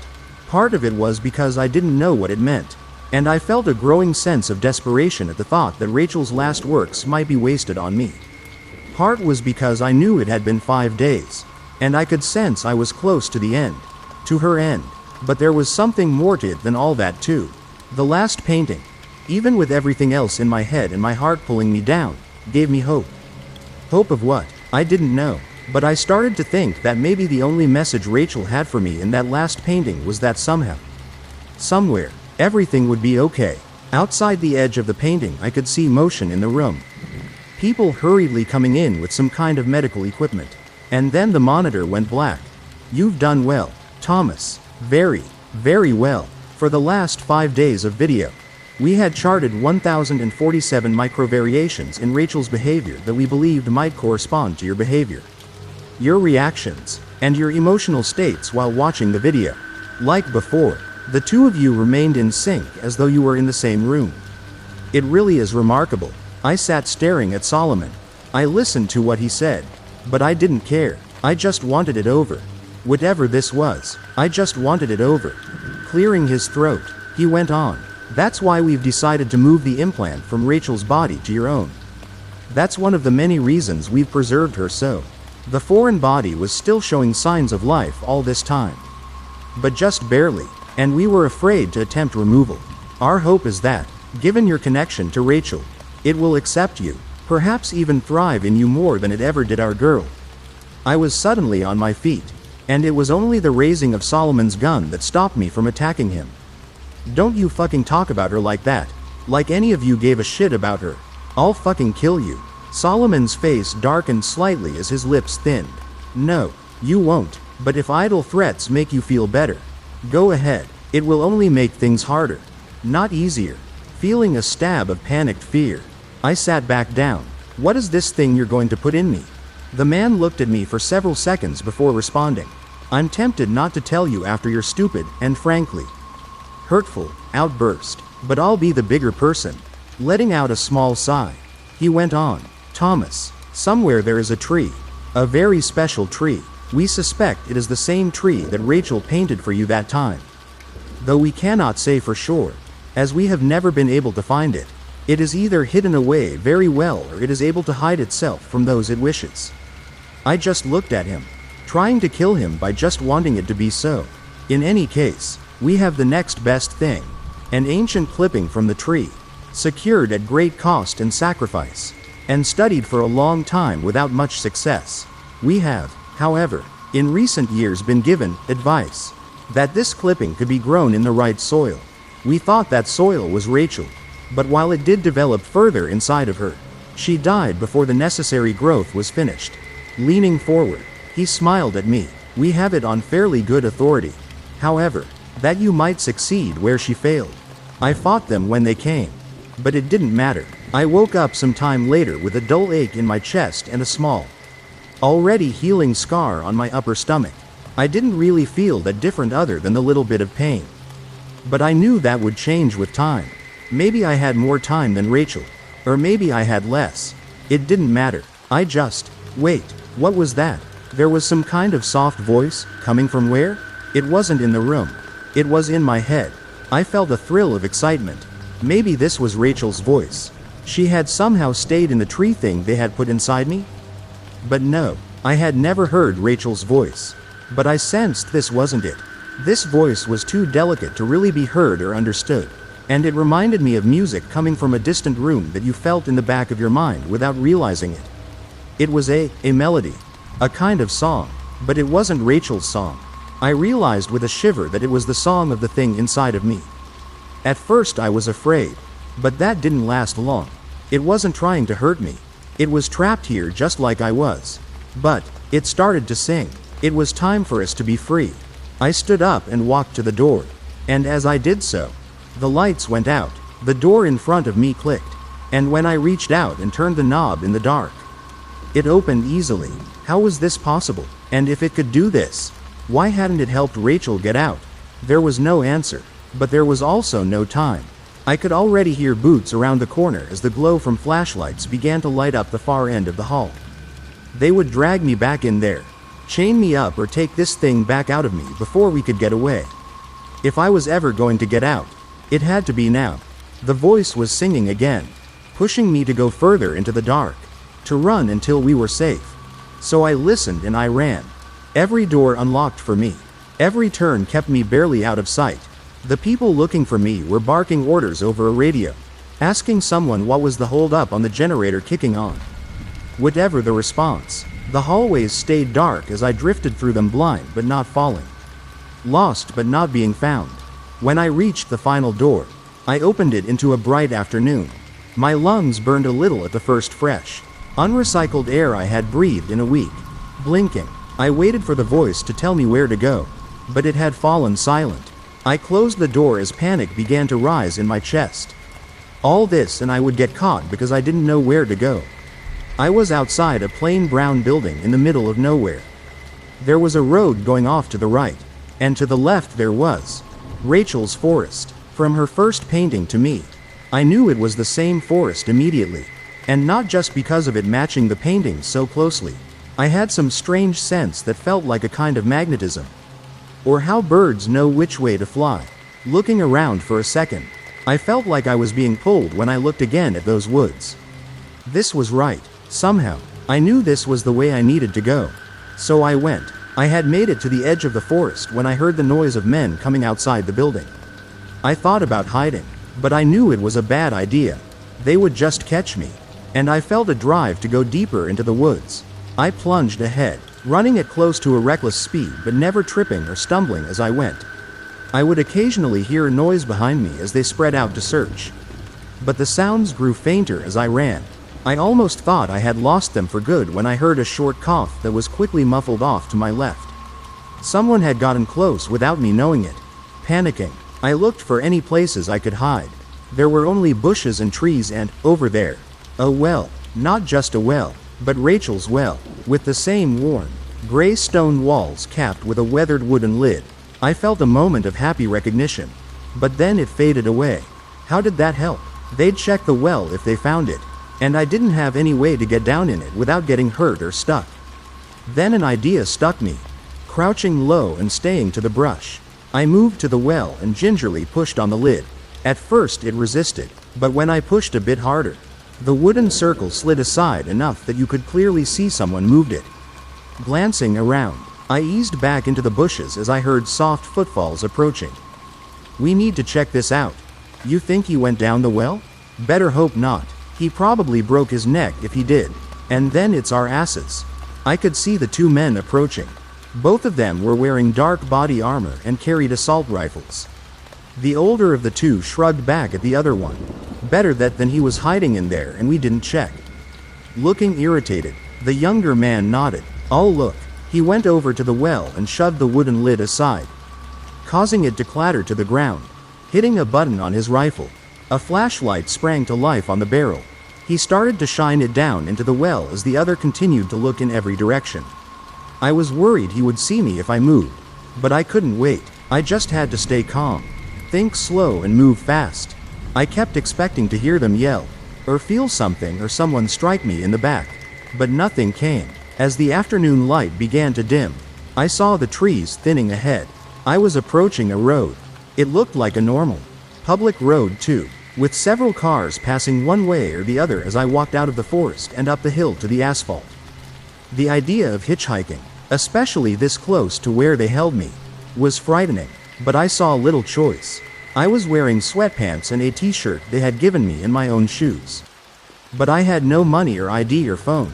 My only chance was to get far enough away that I could try and get help.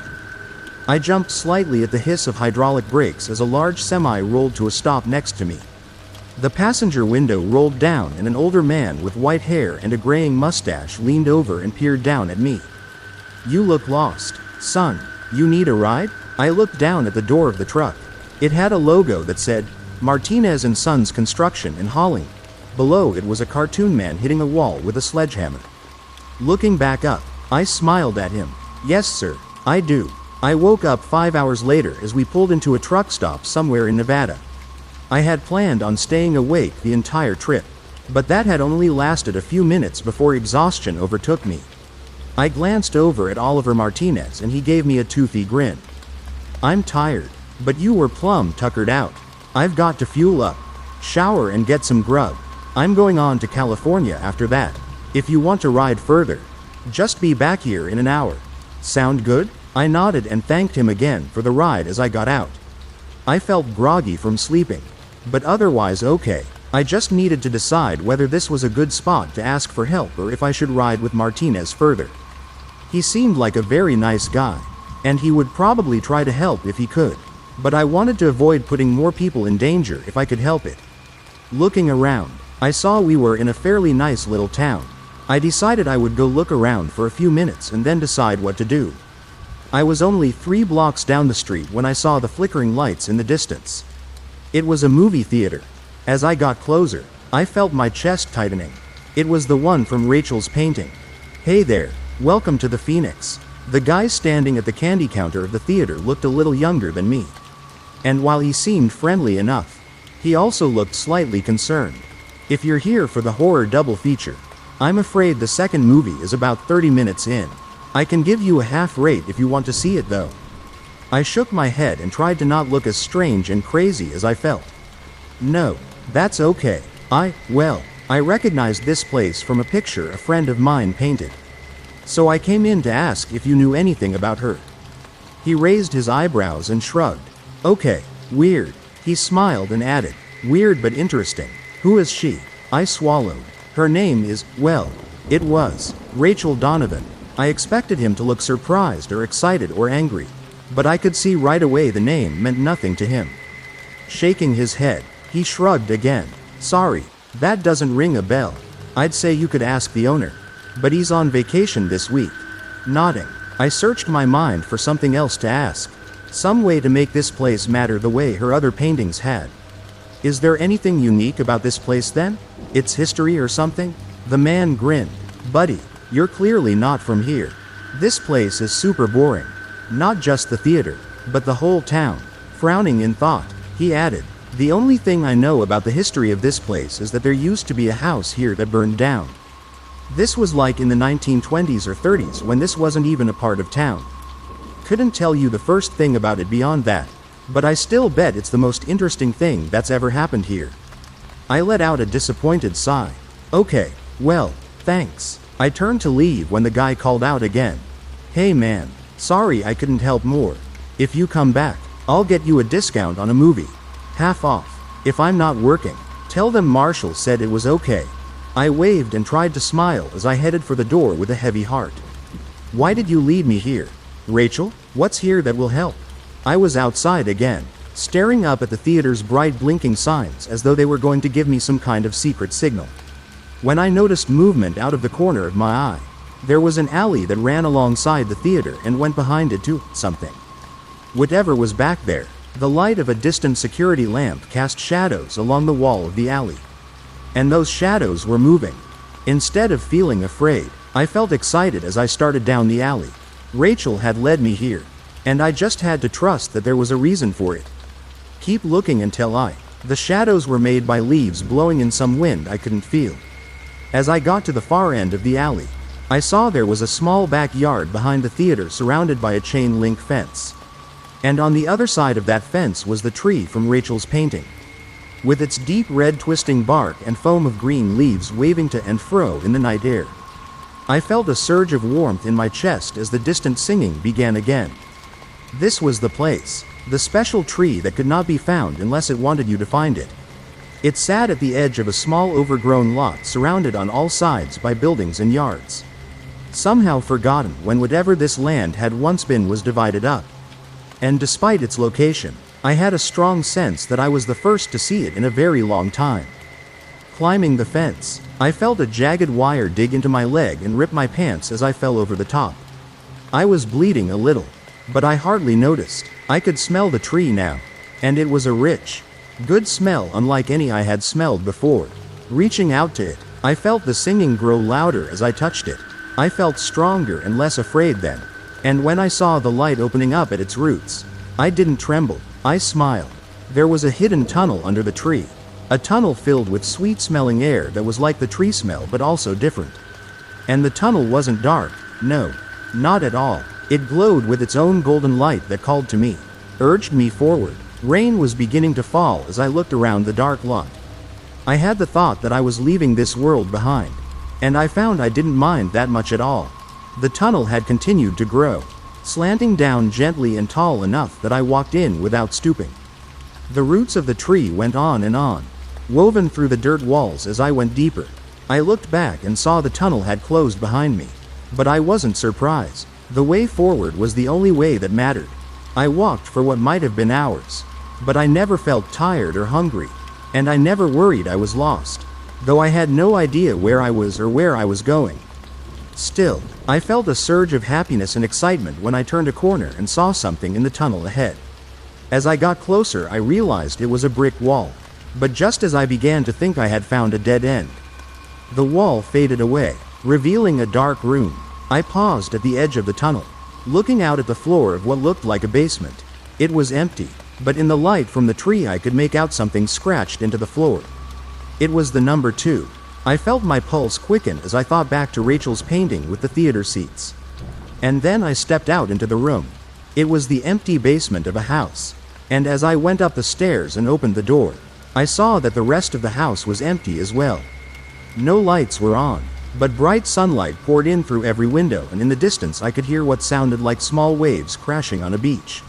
I wanted to go out and see where I was, but I forced myself to check the house first for any people or clues. But there were none. The house was utterly bare of any sign of people other than the number scratched into the floor below. My nose tingled with salty air as I stepped outside. The house was near the beach on what I soon figured out was a small, deserted island, and I realized with little surprise that I recognized the house from Rachel's painting. As I stepped off the porch, I saw no signs of people, but I wasn't entirely alone, because sitting some distance from the house was the tree. I knew it couldn't be the same tree as in the abandoned lot, but at the same time I knew that it was, or at least a different part of the same tree that made the tunnels and appeared in my old world and whatever place this was. Because I had started having that thought as soon as I stepped out of the house. I didn't think this was my world. Not exactly. I could see a larger island some distance away, and it might have people on it. Hotels and cars and planes. Or it might not, as those things might not exist here. Either way, my newfound intuition was growing stronger, and I could tell that what was it called? The texture of things was different somehow. If only a little. Not bad or scary, just different. Still, after a couple of hours exploring the island and checking the house, I began to feel terribly lonely, even with the tree nearby. I decided to go back into the tunnel and keep going. The basement wall faded away as I walked up to it, and I entered the tunnels again.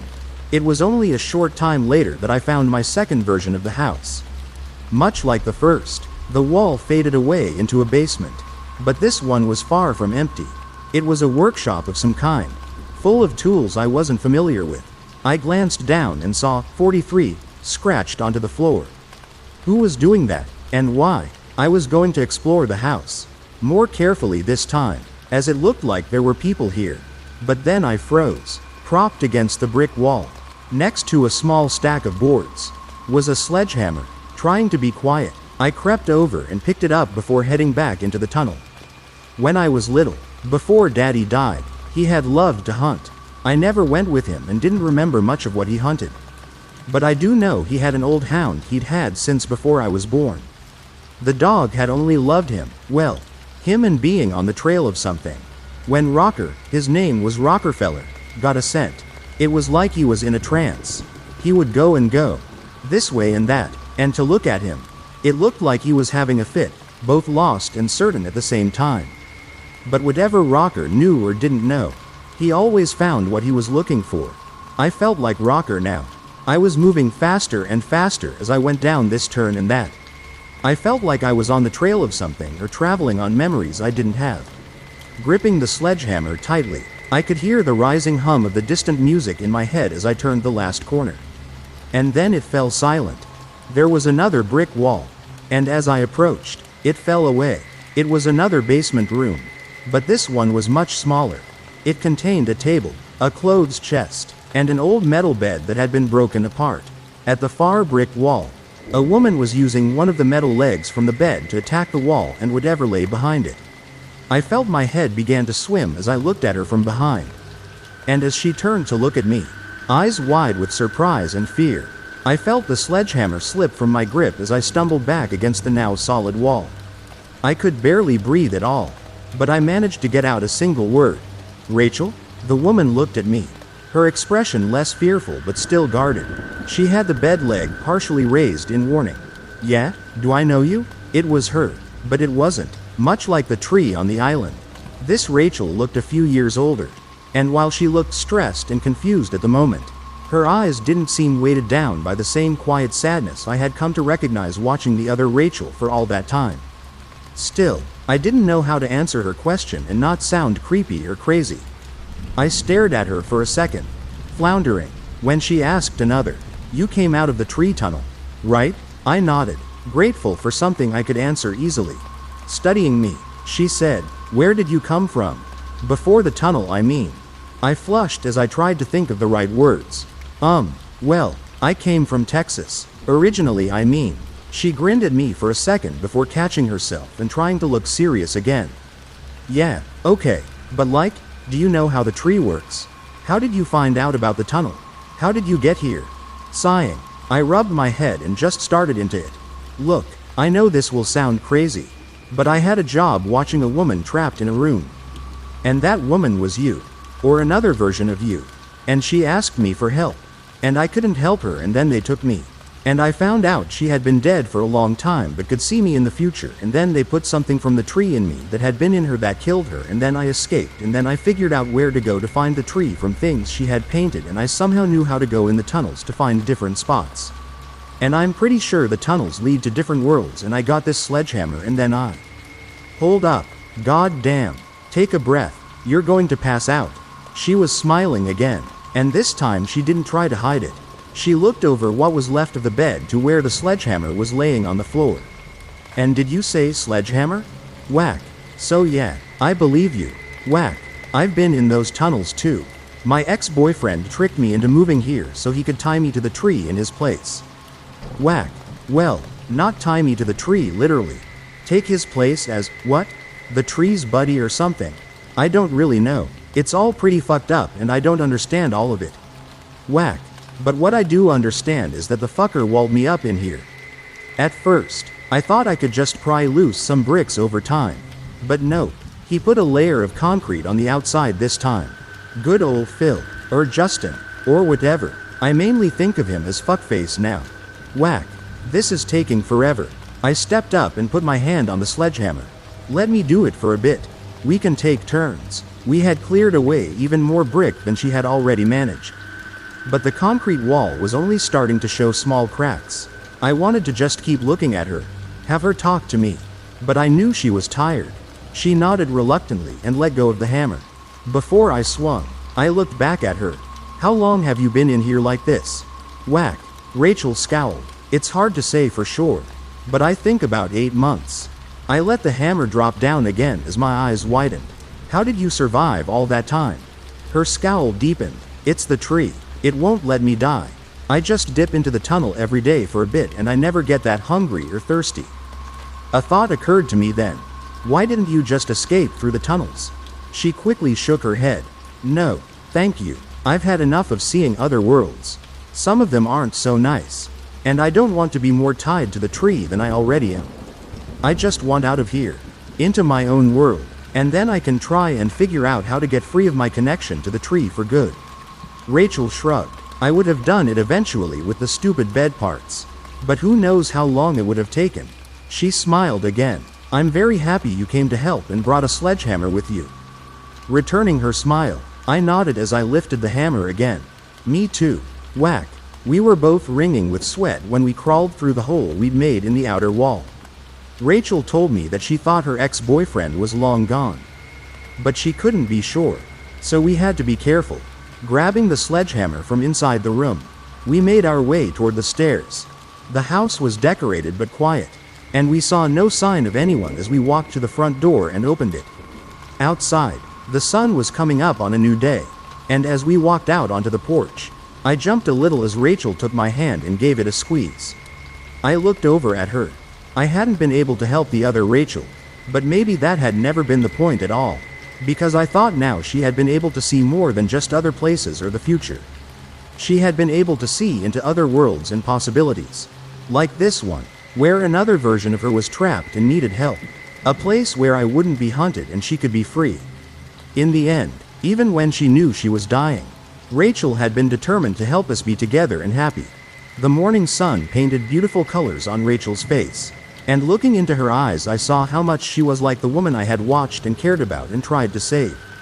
The woman who, in the end, had saved me instead. I wanted to tell Rachel so many things. Ask her so many questions. But all that could come later. Squeezing her hand back, I walked with her away from the house.